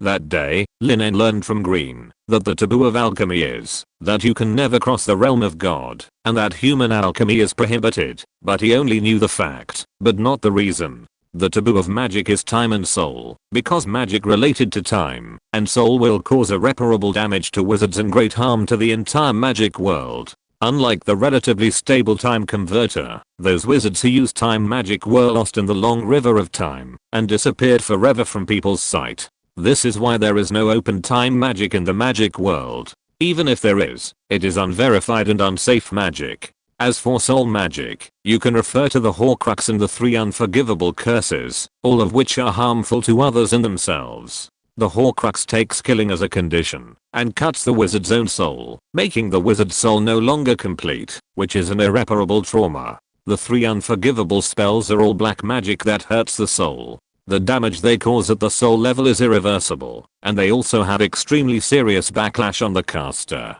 Even Demon King level wizards like Lin En and Irina dare not use the 3 unforgivable spells too frequently. Horcruxes and the 3 unforgivable spells are only the most superficial part of soul magic. As for the more profound soul magic, it is the taboo among taboos. There are countless examples that can explain why time and soul are taboos in magic. What about the taboos of alchemy? Exclamation mark. Thinking of this, Lin En couldn't help but feel a little confused. He looked at Nico in front of him and asked the doubts in his heart. Do you want to know why they are taboos in alchemy? Nico said with a smile. You can't understand why they are taboos? Lin En nodded. Nico explained. That is the possible future predicted by the legendary wizard Merlin, and that future, that is destined to never arrive, has become a taboo in alchemy. First of all, there is human alchemy. What do you think? If a person completely replaces his body with alchemy, replaces flesh and blood with metal, replaces nerves with alchemical arrays, replaces the brain with what muggles call chips, and replaces various organs of the human body with alchemical creations with special functions, then, can a person who is replaced from head to toe by machines really be considered a human being? As we all know, all under the gods are mortals, and it is impossible for mortals to achieve immortality, but those who replace themselves with machines have gained immortality in disguise. There are only 2 possibilities for this situation. One is that it is a paradox, that mortals cannot achieve immortality. The second is that the person who has completely turned into an alchemical creation is no longer a human being, but a complete machine. Nico said in a deep voice. He looked incomparably serious. Lin En said softly, the mind is digitized, the body dies in exchange for the immortality of the mind, but that mind is not the soul. The flesh is weak, the machine ascends. In the physical sense, this person is dead, but there is a data body in the world that is a copy of this person's mind and memory. But is that data body still this person? No, this person is dead, and the data body that has this person's memory is just a string of data after all. Lin En said so. Nico said lightly, the flesh is weak, the machine ascends. Those crazy people who try to break the taboo and try human alchemy may take this sentence as a belief and do everything for the so-called mechanical ascension. But in my opinion, this sentence is just a joke. The body collapses, and the soul disappears in the world, but still thinks that the copied data is the living self. This kind of existence is even worse than those magic portraits. Nico said with a sneer. Yes, even the portraits of the successive headmasters in Hogwarts Castle have some of the charm of those headmasters when they were alive, and even have their own thoughts, which can provide advice to future generations. But what about those guys who uploaded their consciousness as data? Exclamation mark. Their minds are forever frozen at the moment of uploading their consciousness, their memories turn into cold data, and even their emotions are lost with the data, turning them into absolutely rational robots, or artificial intelligence. This is not as good as the portraits of the former headmasters in Hogwarts Castle. From Nico's words, Lin En got another message. He asked, Grandmaster, you just said, those crazy people who tried human alchemy. Are there really alchemists who choose to break the taboo and take the path that is even more inhuman than the Horcrux? Hearing this, Nico was stunned for a moment. He didn't expect Lin En's focus to be so peculiar. But soon, Nico said lightly, there is no such thing in the French magic world. With me in charge in France, how dare these guys break the taboo of alchemy? But the American magic world is different. In the past 100 years, I have seen alchemists who study human alchemy more than once in the American magic world. Those lunatics. If it were just some lunatics trying to challenge the taboo, it would not be worth my attention. However, behind some alchemy research institutes that try human alchemy, I see the shadow of the American Magic Congress, which is worth pondering. Nico said in a low voice. The shadow of the American Magic Congress? Exclamation mark. Lin En frowned and asked, Master, when you last discovered the human alchemy experiment in the American magic world, to what extent did they study it? Nico hesitated for a moment and slowly uttered a few words. The whole body is mechanized, but the consciousness cannot be uploaded as data. Whole body mechanization. In other words, except for the brain that carries a human soul and thinking, those alchemists have transformed their entire bodies into machines and all chemical creations. Pursuing true immortality and powerful power. Exclamation mark. Perhaps more than that, if the Macusa intervenes, then their purpose is likely to be to create an immortal mechanical army. Considering the increasingly strong attitude of the Macusa at the meeting of the International Confederation of Wizards, Lin En feels that the actions of the Macusa may not be as simple as they seem. In addition, the number of auras that the Macusa is increasing openly, and the human alchemy experiments conducted behind the scenes. If the human alchemy experiments are successful and the Macusa successfully creates an immortal mechanical army, then everything that may happen next is self-evident. Start a war, and rule the wizarding world. Chapter 618, Omnic Crisis. From the information provided by Nico, the alchemists in the Human Alchemy Research Institute have already completed the whole body mechanization, and the only thing left is to replace the brain with a chip and upload their consciousness as data. The American magic world is the magic world with the most serious opposition between wizards and muggles, and it is the only magic world where the magic government has not established contact with the muggle government. However, the American magic world is also the one with the highest degree of cultural integration with the muggle world. This is due to the short history of the United States. The wizards in the American magic world can better accept the technology of muggles and make use of it. Especially those alchemists in the United States. They almost do not study new alchemical inventions themselves, but take a large number of muggle scientific and technological achievements as their own. After transforming those technological products with alchemy, they publish them as their own inventions. This also means that the progress of the alchemy research institutes that conduct human alchemy in studying all chemical chips is likely to be extremely synchronized with the progress of muggles in developing smart chips. However, the first smartphone in the muggle world was manufactured as early as 1993, and now it is 1995. If those alchemists who broke the taboo and studied human alchemy had stolen the chip technology of the muggles and transformed it into all chemical creations at the first time, then the human alchemy experiment would be successful, and the American Magic Congress would cultivate an immortal mechanical army. It might not be far away. Lin En's eyes gradually became solemn. In his opinion, the potential threat of human alchemy is probably much greater than those Voldemort and the Death Eaters who have become turtles. Unfortunately, before they completely get rid of Voldemort and the Death Eaters, stabilize the British wizarding world, and firmly control it, even if Lin En knows the conspiracy of the American Magic Congress, he can't make any changes. To resist foreign aggression, you must first stabilize the internal affairs. Even Voldemort, the roadblock, has not been eliminated yet. If you are too ambitious, you will only fail to see the obstacles in front of you and fall headfirst. Thinking of this, Lin En temporarily suppressed his worries. He looked at Nico and asked, then, what is the other taboo of alchemy? Never go beyond the realm of God. Nico did not answer Lin En's question immediately, but asked, Lin En, what do you think God is? Lin En was stunned and frowned. Yes, what is God? Exclamation mark.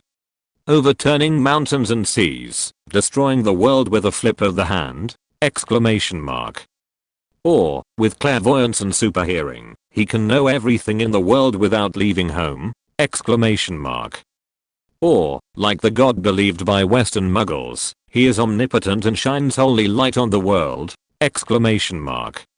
Lin En thought for a long time and slowly gave his answer. God can create everything, and can also destroy everything. Nico said softly, yes, God can create everything, and can also give everything intelligence.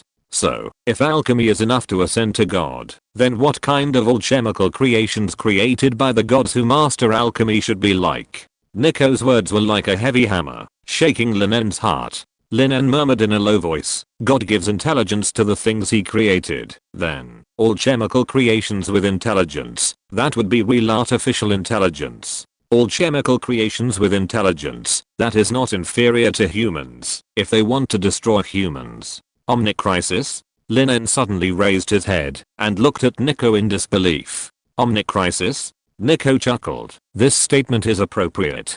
The alchemical creations created by the gods must have immortal bodies, and when such bodies have intelligence, that is not inferior to humans, and even have their own souls, then, these alchemical creations can already be called civilization. If the alchemical civilization has the idea of destroying mankind, how can humans resist the invasion of alchemical civilization? Exclamation mark.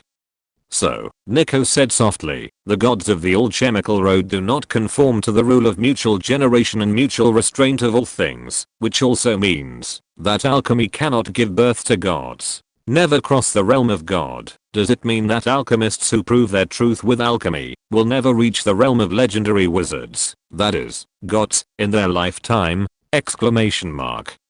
Lin En looked at Nico in front of him, and he already had the answer in his heart. Nico Flamel is the first and only one in the world who has proved his truth with alchemy and promoted to the level of Demon King Wizard. He is also known as the Great Alchemist. If Nico Flamel has spent his entire life and hundreds of years and still cannot reach that other shore, then Lin En can't think of anyone else who can become a legendary wizard with his own alchemical attainments. Nico said calmly, alchemy can make alchemists possess almost invincible power in the same realm, and Demon King level alchemists can even fight Demon King level wizards who are several times stronger than themselves without losing. However, the taboo of alchemy, that can never go beyond the realm of God, completely limits the upper limit of alchemists. They can't become gods through their own alchemy attainments throughout their lives. That's because the rules of this world reject alchemy. Nico said in a deep voice. The rules reject alchemy. Lin En whispered, perhaps, the rules are afraid of alchemy. As imagined, the god of alchemy who can create alchemy civilization and invade the entire world by himself already has the power that is feared by the world.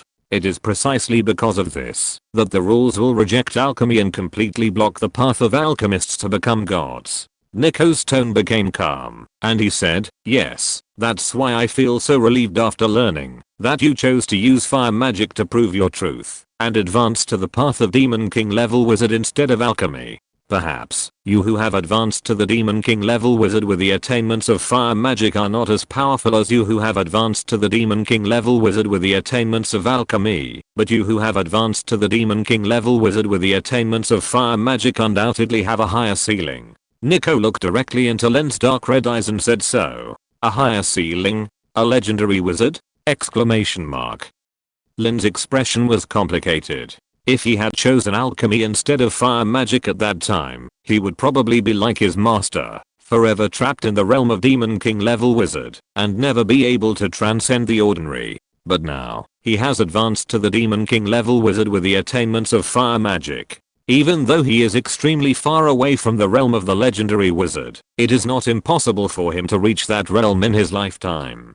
Please give me rewards and monthly tickets. Chapter 619. Ice that freezes the soul. After learning about the meaning behind the two major taboos of alchemy, and what the Makusa was doing in secret, Lin En felt that the piece in the magic world had become increasingly fragile. As long as one chess piece on the chessboard crossed the river boundary first, the false piece would be torn apart like paper in an instant. But before he could intervene in all this, Lin En looked at the alchemy detector suspended in the air at the edge of the Demon King's barrier. Let's do the things in front of us first. Lin En apparated in front of the alchemy detector. He stared at the alchemy detector in front of him and said softly, deducing the possibility that the blood curse will materialize in the blood curse when the cursed person casts the ancient magic blood curse. As early as Christmas when Lin En got the alchemy detector, Lin En uploaded Astoria's blood sample to the alchemy detector as data for the alchemy detector to analyze the blood curse.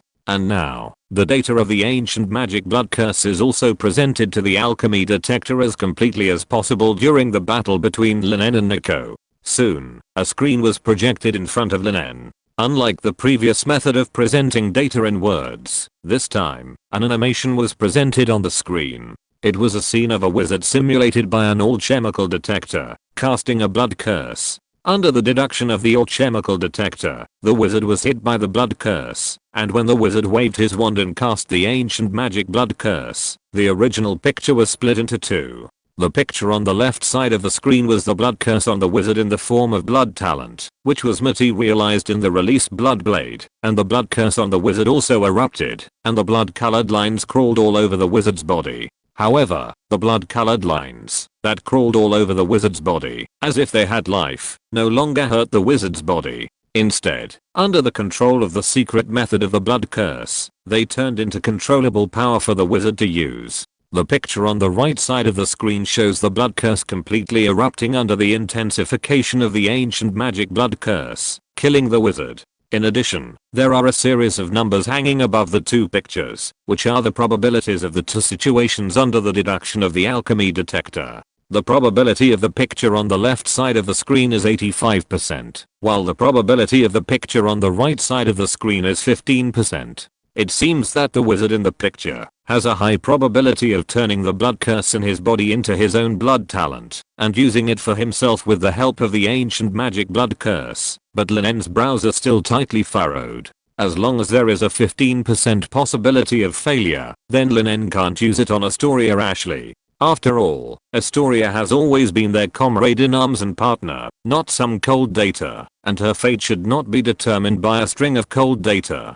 At this time, Nico also came to Lin En's side, and he also saw the two data on the screen. Why not give the right to choose to your friend? Lin, you have done everything you can, haven't you? Nico said softly. Hearing Nico's words, Lin closed his eyes. After a long time, he sighed and nodded heavily. Yes, he has done everything he can. Whether it is personally testing the power of the ancient magic blood curse, or traveling thousands of miles to find his master, just to allow the alchemy detector to have enough data to deduce the probability that is now in front of him, then the rest can only be left to Astoria.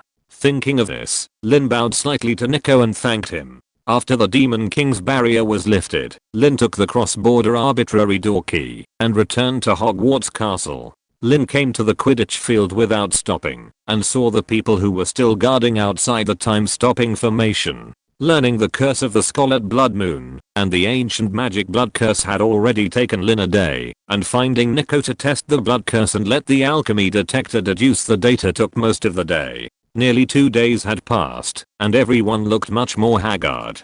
Harry and the others took turns guarding here, and they were able to rest for a while, with only a few dark circles under their eyes compared to usual. But Irving had to guard outside the time-stopping formation at all times, replacing the time sands for the time-stopping formation every hour.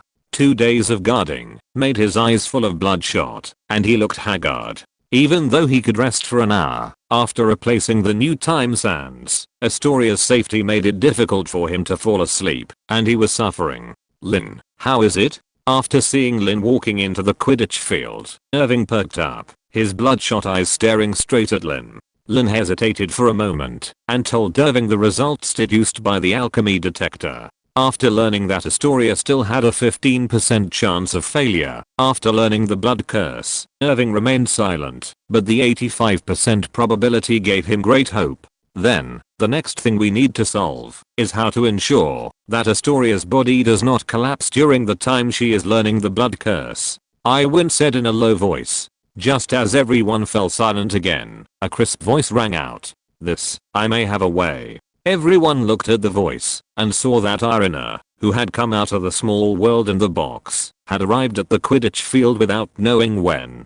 During the nearly 2 days of efforts, Irina used healing magic to allow the fire dragon scholar to barely see what was in front of her, and more than 20 minutes ago, she finally left the suitcase where she had been for nearly 2 days. On the way out of the Gryffindor common room, Irina learned about what happened to Astoria from a member of the DA army, which made her dare not delay, and rushed over immediately. Irina's face was solemn, looking at Astoria, who was sitting in the center of the time-stopping formation, with blood-colored lines all over her body. Irina said calmly, after being promoted to a Demon King level wizard, my ice magic has reached the level of freezing the soul. In this world, except for time, which is beyond the reach of my ice magic can freeze everything, naturally including the curse power of the blood curse. Therefore, if you want Astoria to be able to learn ancient magic smoothly without her body collapsing, the only difficulty is that I must freeze the curse power of the blood curse, but I cannot freeze her soul and mind.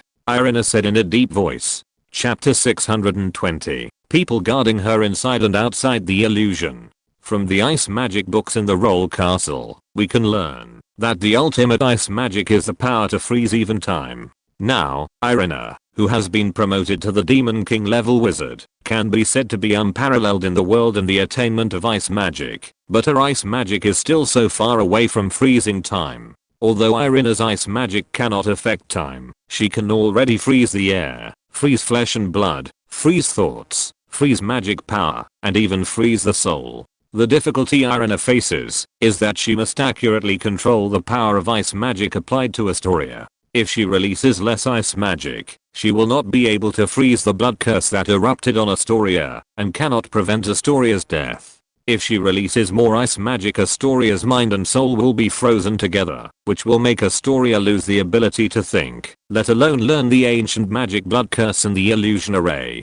Remove the time-stopping formation. Irina stared at the petite girl whose body was covered with blood-colored lines, and her lips moved slightly. Lin En nodded slightly, raised his hand, and the time-stopping formation stopped working. The alchemy arrays that made up the time-stopping formation dissipated into the air. He never doubted whether Irina could do all this. If even the girl he trusted and loved the most couldn't do it, then no one in this world could do it. After the time-stopping formation stopped, Astoria raised her head slightly. She saw the people who seemed to appear in front of her suddenly, and Irina who became so haggard in an instant. She understood what happened, and she looked at Lin En hopefully. While Lin En waved his wand and set up an illusion array under Astoria, he told Astoria about the current situation. An 85% chance. Astoria forced a smile. She looked so pitiful with her pale face. If I still can't succeed with an 85% chance, then I'm afraid it's God's will that I die.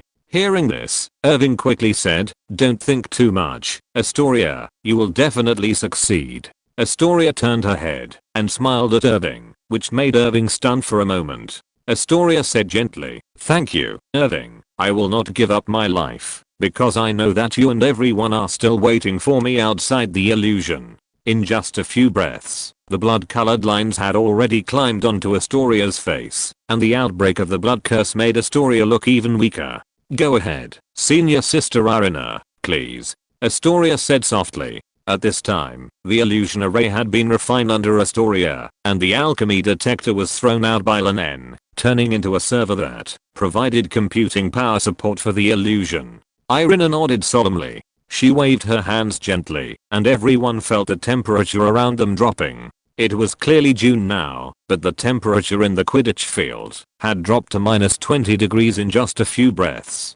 This was when Irina had used all of her ice magic on Astoria, and only a wisp of it had escaped. It was clear how terrifying the low temperature that had descended on Astoria was. However, in an instant, Astoria turned into an ice sculpture. She looked as if she had turned into ice blue ice, with a faint icy blue glow on her body. Under this extreme low temperature, the blood-colored lines that had climbed onto the surface of Astoria's skin stopped spreading, as if they had been completely frozen. The ice magic that had descended on Astoria had completely frozen the curse power of the blood curse. Detect Astoria's condition and the blood curse on her. Lin looked at the alchemy detector that served as a server and said so. Soon, a screen appeared in front of Lin En.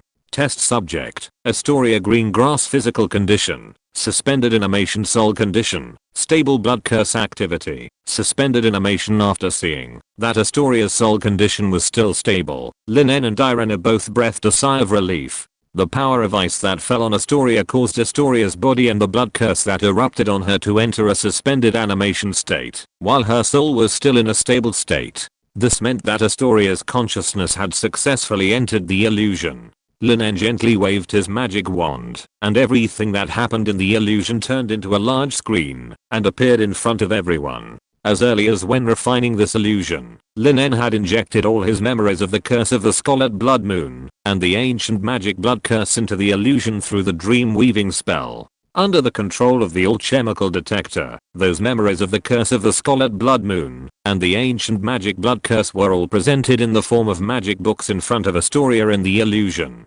These magic books even include Lin En's experience and understanding of the Scarlet Blood Moon and the blood curse. At the same time, in the illusion, Astoria felt the body constructed by the illusion. The condition of this body was similar to the body before the blood curse in her body broke out, which made her quickly adapt to this body. Then, she looked at the two magic books suspended in front of her under the control of the alchemy detector. These two magic books recorded Lin En's memories and experience of cursing the Scarlet Blood Moon, and Lin En's memories and experience of the ancient magic blood curse. Astoria tentatively reached out to the magic book that recorded the curse of the Scarlet Blood Moon. Outside the illusion, everyone stared at the magic screen projected in the air, showing everything in the illusion, hoping that Astoria could successfully learn the blood curse and dissolve the blood curse. Especially Ivan. He even declined Lin En's plan to let him go back to the dormitory to rest first, and chose to stay here to accompany Astoria in the illusion. In this regard, Lin En had no choice but to raise his hand and summon a magical flame, letting it surround Iwan's body to keep him warm. If Iwan was allowed to stay here in his current physical state, I'm afraid that Iwan would die of hypothermia before Astoria came out of the illusion. Don't forget that the temperature in this Quidditch field has reached below -20 degrees. Seeing that Lin En summoned a flame for Iwan, everyone looked over and looked at Lin En with pitiful eyes. Seeing this, Lin En smiled helplessly, and when he raised his hand, dozens of flames ignited out of thin air, surrounding these companions who were guarding Astoria. If you're listening to this novel on a channel other than Fanfic World, it means they downloaded and uploaded it without effort. We cordially invite you to visit our channel, Mundo Fanfic Novelos. There you'll find the original version of this story and you can explore many other novels of various genres. We're waiting for you to immerse yourself in a world of incredible novels. Chapter 621. What about the huge island of Azkaban? Exclamation mark.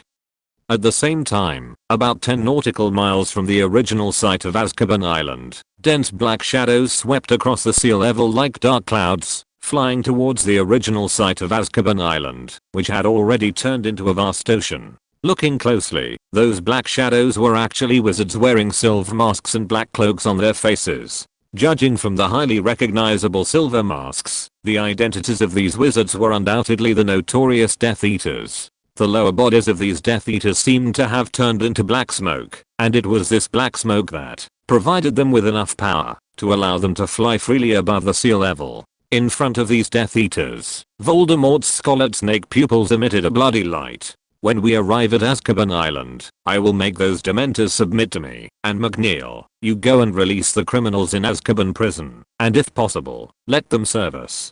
Voldemort's low voice came, and he said to the Death Eaters behind him. Hearing this, McNeil was shocked, and he quickly said, "Yes, my master." McNeil glanced at the Dark Lord in front of him, and forced himself to suppress the uneasiness in his heart. You know, whether it is Voldemort or these Death Eaters, they are very familiar with the scenes of Azkaban prison and the conditions of the senior Azkaban prison. This allows them to directly apparate to the edge of Azkaban Island, and then quickly board the Azkaban Island covered by the anti-apparition charm. But now, their apparition is invalid.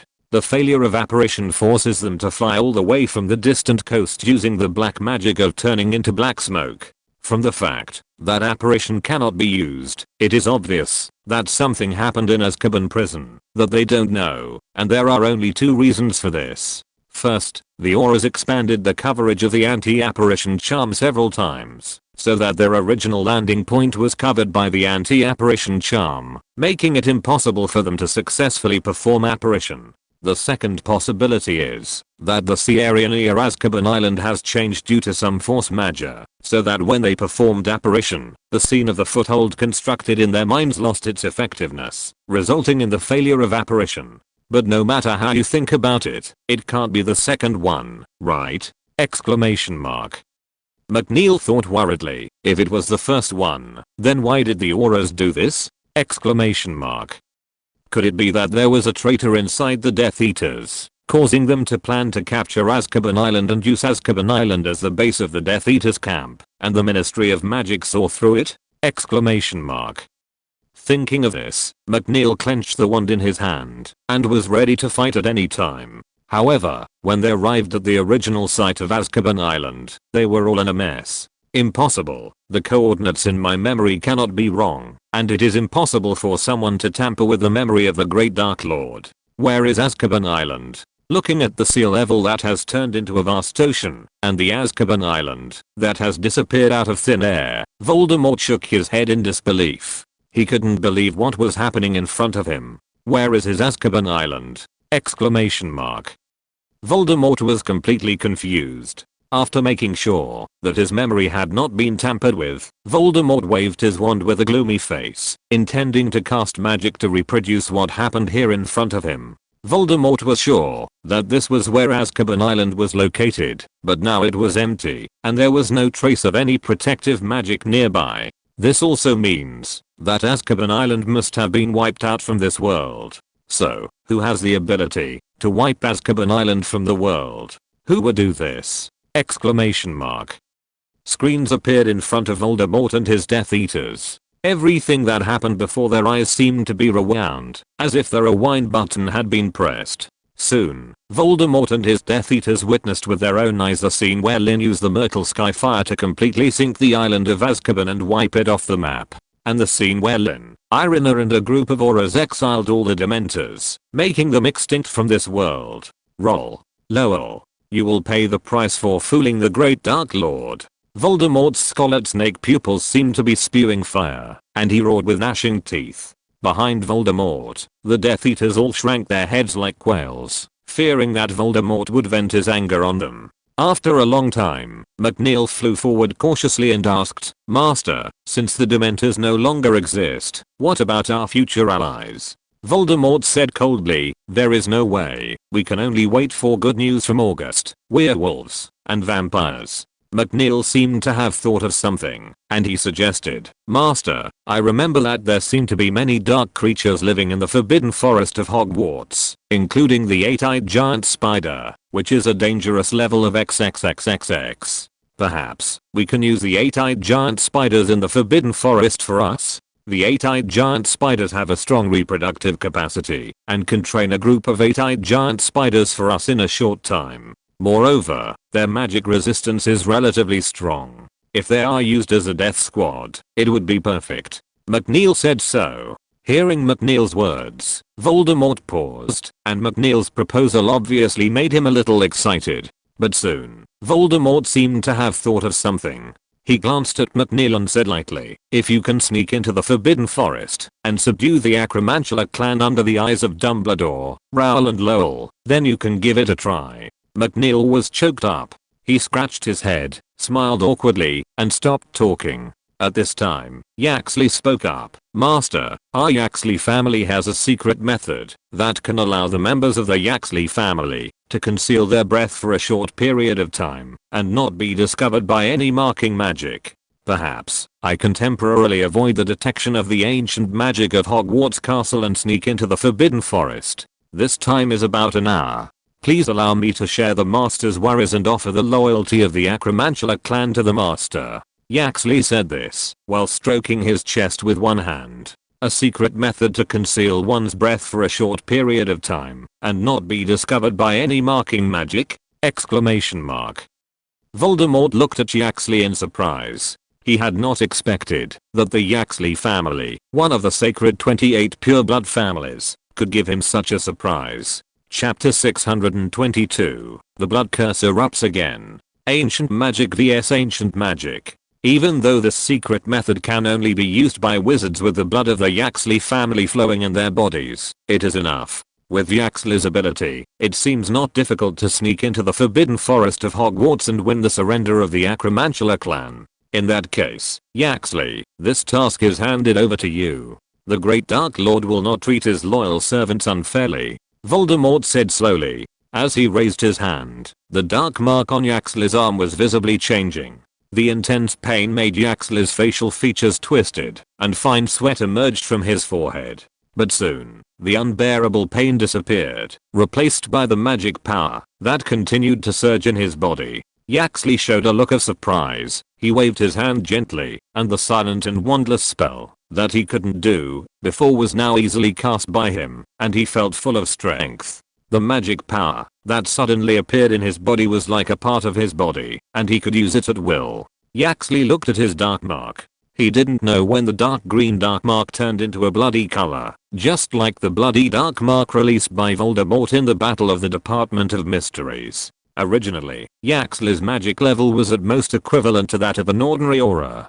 He was not as proficient in the dark magic as the dead Bellatrix and others. But now, the bloody dark mark branded on his arm seemed to have become the source of his power, raising his magic level to the level between elite auras and quasi-demon king level wizards. This surprised Yaxley. McNeil looked at Yaxley with envy. "You know, the plan to sneak into the Forbidden Forest to subdue the Acromantula clan was proposed by him to Voldemort." Voldemort seemed to have noticed something. He glanced at McNeil again, chuckled, and raised his hand slightly. McNeil was pleasantly surprised to find that the dark mark on his arm was also changing. However, compared to Yaxley, who was going to Hogwarts, a place that Death Eaters considered extremely dangerous, Voldemort did not give McNeil as many gifts. The dark mark branded on McNeil's arm eventually showed a gradient between blood red and dark green, and McNeil's magic level was raised to the level of elite auras. In fact, this did not help McNeil much. His own magic level was already infinitely close to that of elite auras, and the enhancement of this dark mark to him could only be regarded as icing on the cake. "Okay, my servants." Voldemort turned around and looked at the Death Eaters. "Those who fool the Dark Lord will pay the price. As for our base, let's temporarily set it at Avery's place." Among these Death Eaters, Avery hung his head, miserable. Avery was not as fanatical about Voldemort as Bellatrix. His loyalty was higher than Malfoy's, but not much higher than Malfoy's. This made him stay in the Death Eater camp, but it seemed particularly contradictory. His good home became the base camp of the Death Eaters, which made Avery unhappy. Let's turn our perspective back to the Quidditch field at Hogwarts. Astoria's talent is not low, and it can even be said to be gifted. This made her master the process of cursing the Scarlet Blood Moon very smooth. However, she did not have the talent and understanding of the Demon King level like Lin, so she could only rely on herself. Because of this, even though her process was very smooth, it took 3 days and 3 nights just to thoroughly understand and master the step of cursing the Scarlet Blood Moon. In this process, Irving's body completely collapsed under the sleepless days and the low temperature around him, which made him faint, and was sent to the school hospital by Andy and Elsa. Irina needed to control the ice magic on Astoria at all times, which forced her to stay here all the time and rely on potions to maintain her spirit.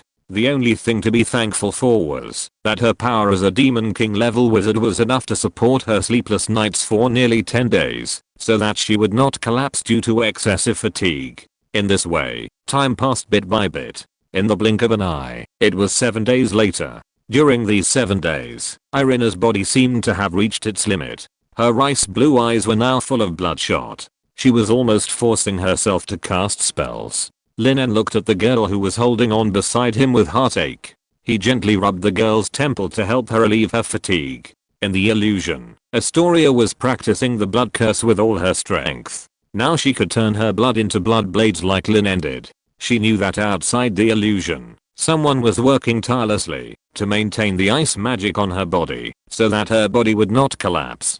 She also knew that people outside the illusion could not hold on forever. She had to master the method of manifesting the blood curse in the blood blade and releasing it before Irina fell. Thinking of this, Astoria gritted her teeth, cut a hole in her arm again, and urged the ancient magic blood curse to release it.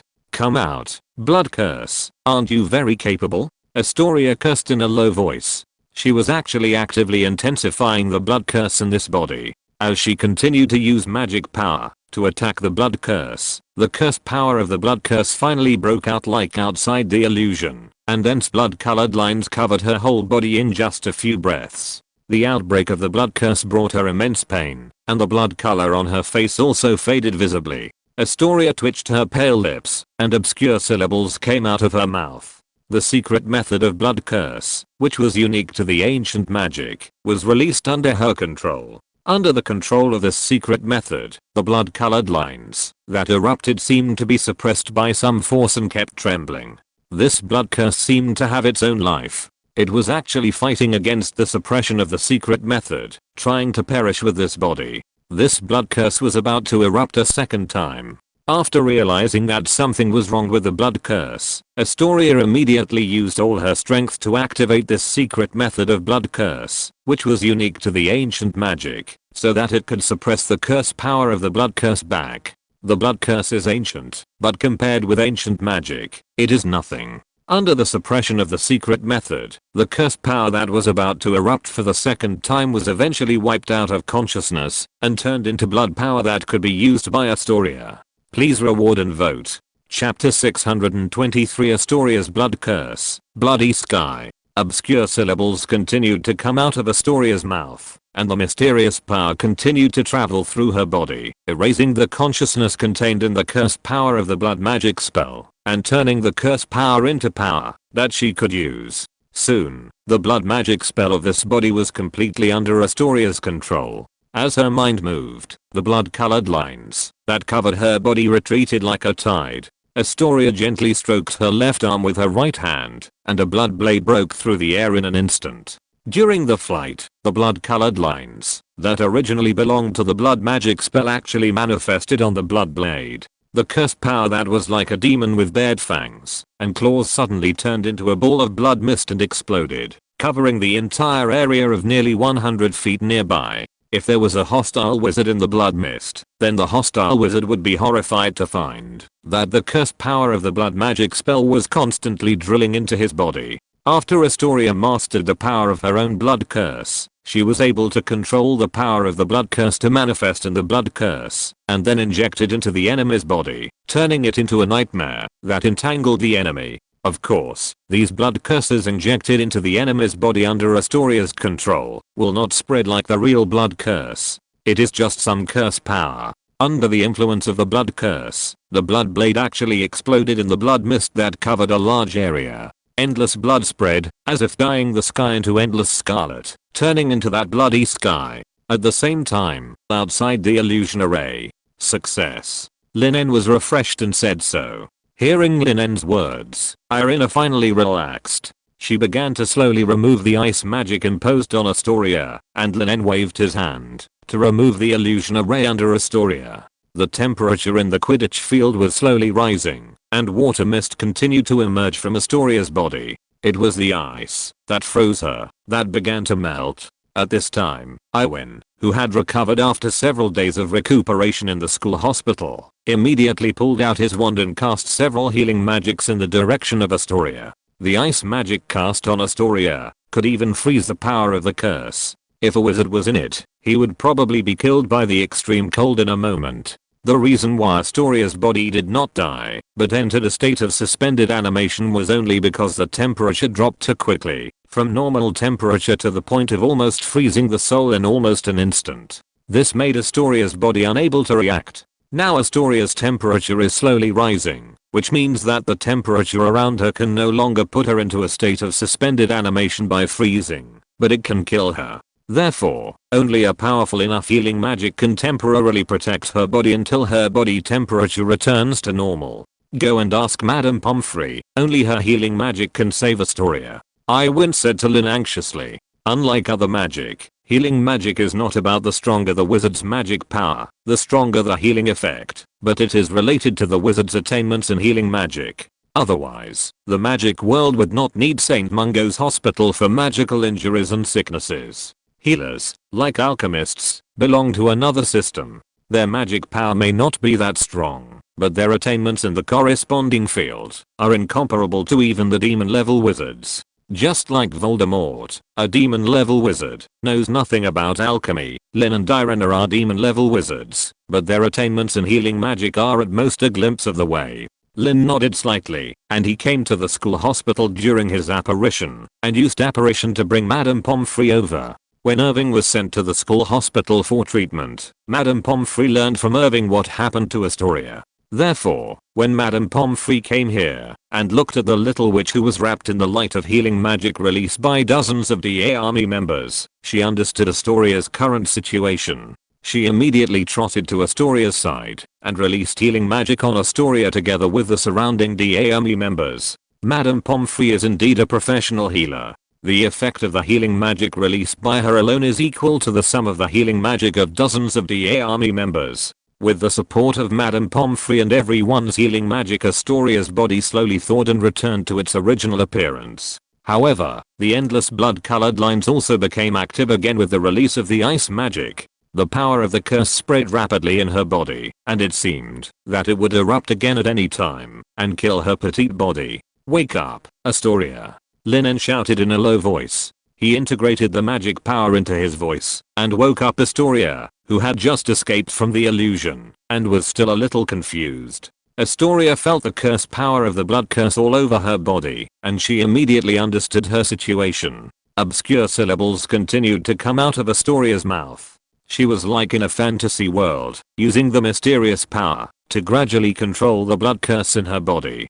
Compared with the body constructed by the fantasy world, the blood curse in Astoria's body was more powerful, and the curse power in it also spread to an extremely terrifying degree during the period after the outbreak. However, such a terrifying curse power of the blood curse was like a meat bun hitting a dog in front of the ancient magic blood curse killing secret method, and it would never come back. Astoria also got a blessing in disguise, and gained more power than in the fantasy world. Astoria completely transformed the curse power in her body into her own blood power, and the blood-colored lines on her fair skin surface also faded. As the curse power of the blood curse merged into Astoria's body and became part of her power, Astoria's pale face became rosy with the naked eye. Seeing this, Irina finally felt relieved. She dispersed the icy power she had released, tilted her head, and leaned on Lin En's shoulder. After a while, a slight snoring sound came from Lin En's ear. Lin En's heart softened, and he gently stroked her snow-white hair.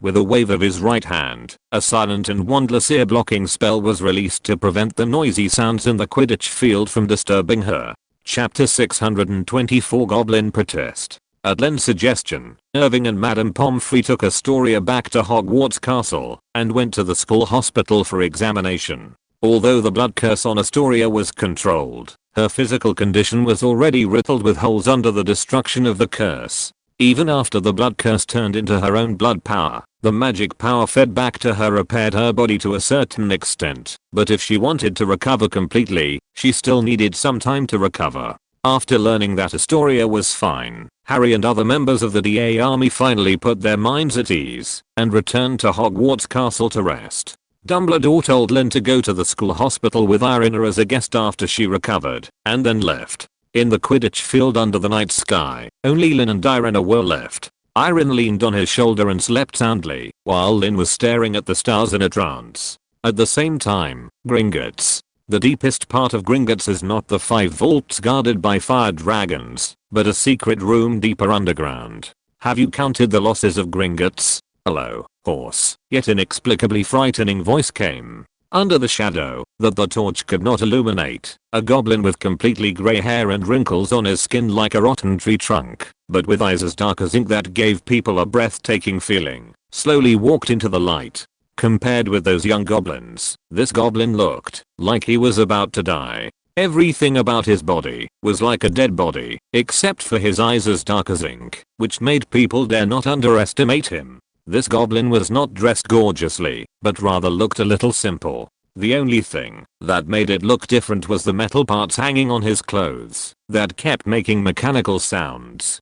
Seeing this goblin appear, another goblin in the light, who was dressed gorgeously and had more than a dozen gold bracelets on his arms, behaved so humbly. The goblin dressed gorgeously actually prostrated himself in front of the old goblin, trembling slightly, as if facing a supreme monarch. The goblin dressed gorgeously whispered, "The inventory is complete, Master Arnold." The old goblin was named Arnold, and he was the goblin alchemist with the highest level of alchemy in Gringotts. He was also called the Master of Alchemy by these goblins. Arnold's status among the goblins was no different from Nicholas Flamel in the eyes of those human alchemists, and his attainments in alchemy had already reached the level of a demon king. Yes, Arnold was a demon king level existence, the first and only goblin in the goblin clan with demon king level power. However, Arnold has devoted everything to the study of alchemy, which means that his combat experience is not stronger than that of a human demon level wizard. And the magical power that Arnold has obtained through his alchemy attainments cannot be compared with Nicholas Flamel.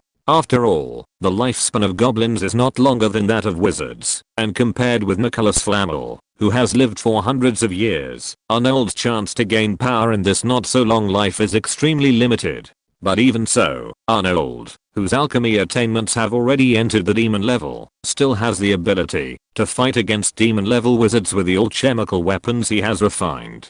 Goblins value money as their life, and at the same time they respect alchemy. With his own alchemy attainments, Arnold has become the highest ranking existence among the goblins of Gringotts, and he is also the actual leader of Gringotts today. Master Arnold, the vaults that were robbed were the 5 vaults in the deepest part. Those 5 vaults were emptied by those damned robbers, leaving no valuables behind. However, there was no sign that the vault doors had been opened violently. In addition, the fire dragon guards guarding the vaults at Gringotts disappeared without a trace, and were suspected to have been taken away by those damned robbers. A 100-meter long passage was punched through the underground vaults, which caused the current Gringotts safety index to plummet. According to the data on the valuables of the 5 vaults that were robbed in the case files, after converting all of them into gold galleons, it is about 3.7058 billion gold galleons. In addition, the cost of repairing the underground vaults is about 300,000 gold galleons, and the value of the fire dragon guards we lost is inestimable.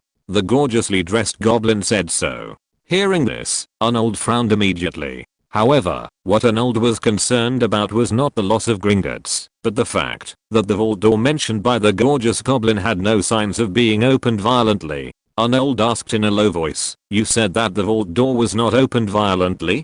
The gorgeous goblin was stunned and nodded. "Yes, Master Arnold. According to our inspection, the vault door has no signs of being damaged." As if. Arnold said coldly, "It's as if those wizard robbers took the secret key I gave you, and the palm of a goblin to open it?" The gorgeous goblin nodded first, and then, it seemed to realize something, and exclaimed, "Master Arnold, could it be that those damn robbers used the Imperious Curse to control our goblins who have the authority to open the vault?" Arnold asked back, "Did you find any missing goblins besides the goblins who died in the battle when you counted after the war?" The gorgeous goblin shook his head. Arnold sneered and said, "It seems that there must be an alchemist among those wizard robbers, and the alchemist's alchemy attainments are probably not much weaker than mine."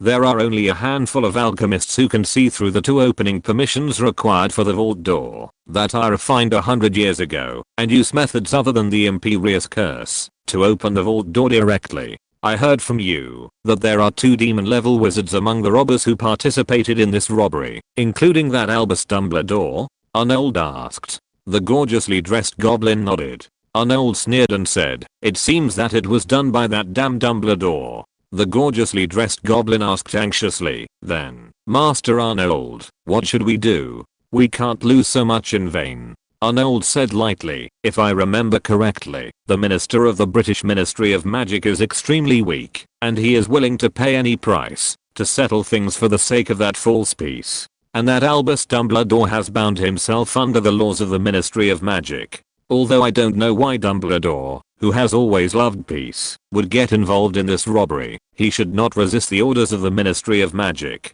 In the name of Gringotts, protest to the British Ministry of Magic. Demand that the Ministry of Magic compensate for Gringotts' losses and publicly apologize to Gringotts. I think the British wizarding community is probably unwilling to experience another goblin war," Arnold said coldly. Chapter 625 Astoria is the best candidate. The gorgeously dressed goblin said hesitantly, "Master Arnold, according to our intelligence, the Ministry of Magic held an election on the day of the Gringotts robbery. The current Minister of Magic is no longer the pedantic Cornelius Fudge, but old Barty Crouch. Not only that, the new Minister of Magic, old Barty Crouch, has a tougher attitude and seems to have the support of Lin En, another demon level wizard who participated in the robbery besides Dumbledore." The subtext of this gorgeously dressed goblin was that the new Minister of Magic might not make decisions for goblins like them. Hearing its words, Arnold couldn't help but feel a little surprised.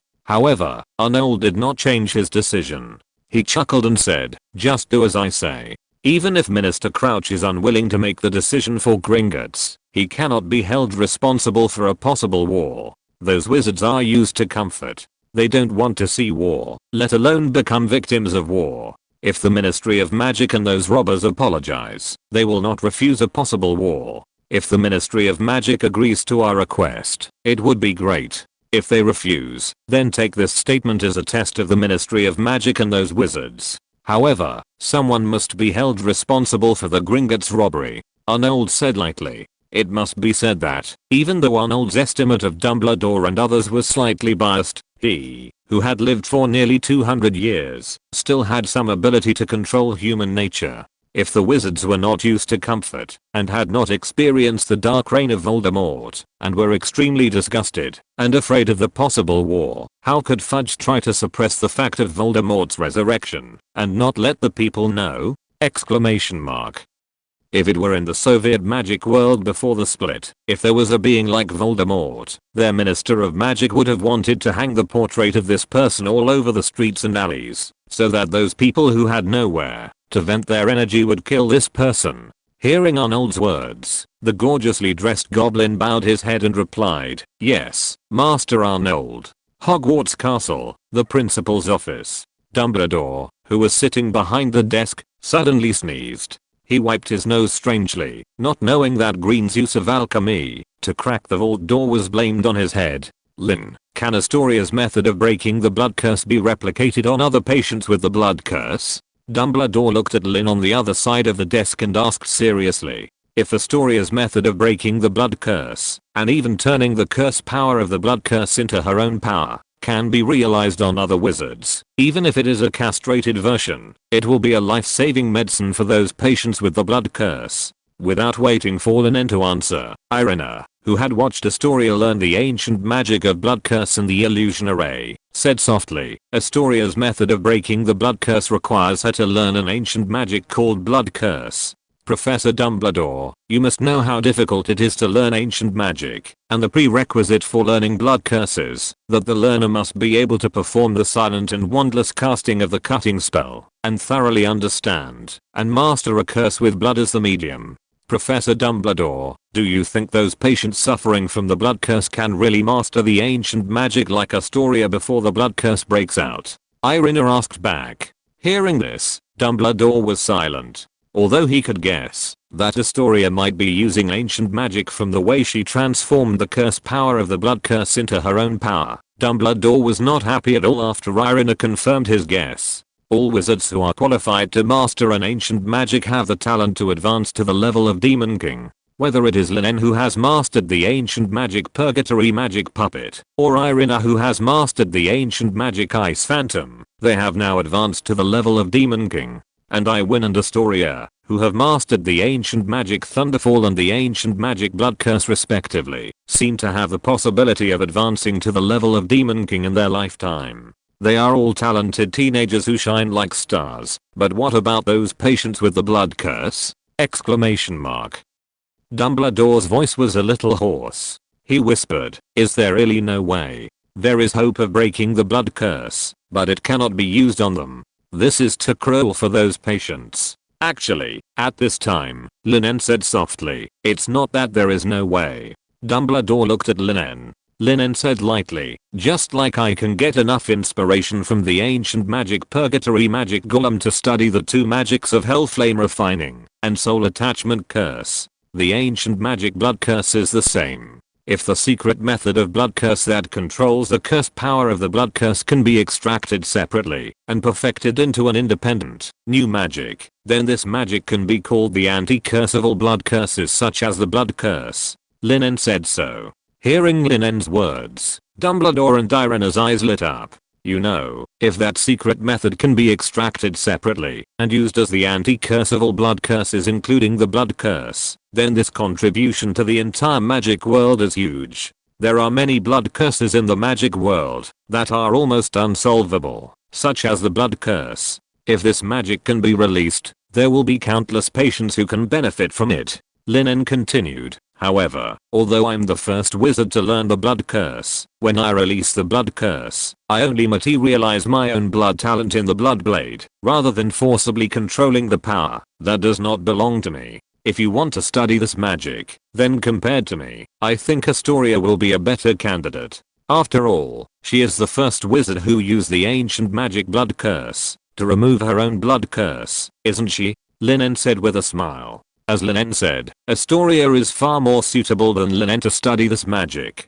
Similarly, Lin En also needs someone to make a name for himself in the magic world in the name of the DA Army, so that people know the existence of the DA Army and are grateful for the existence of the DA Army. Astoria is undoubtedly the best candidate. End of this chapter.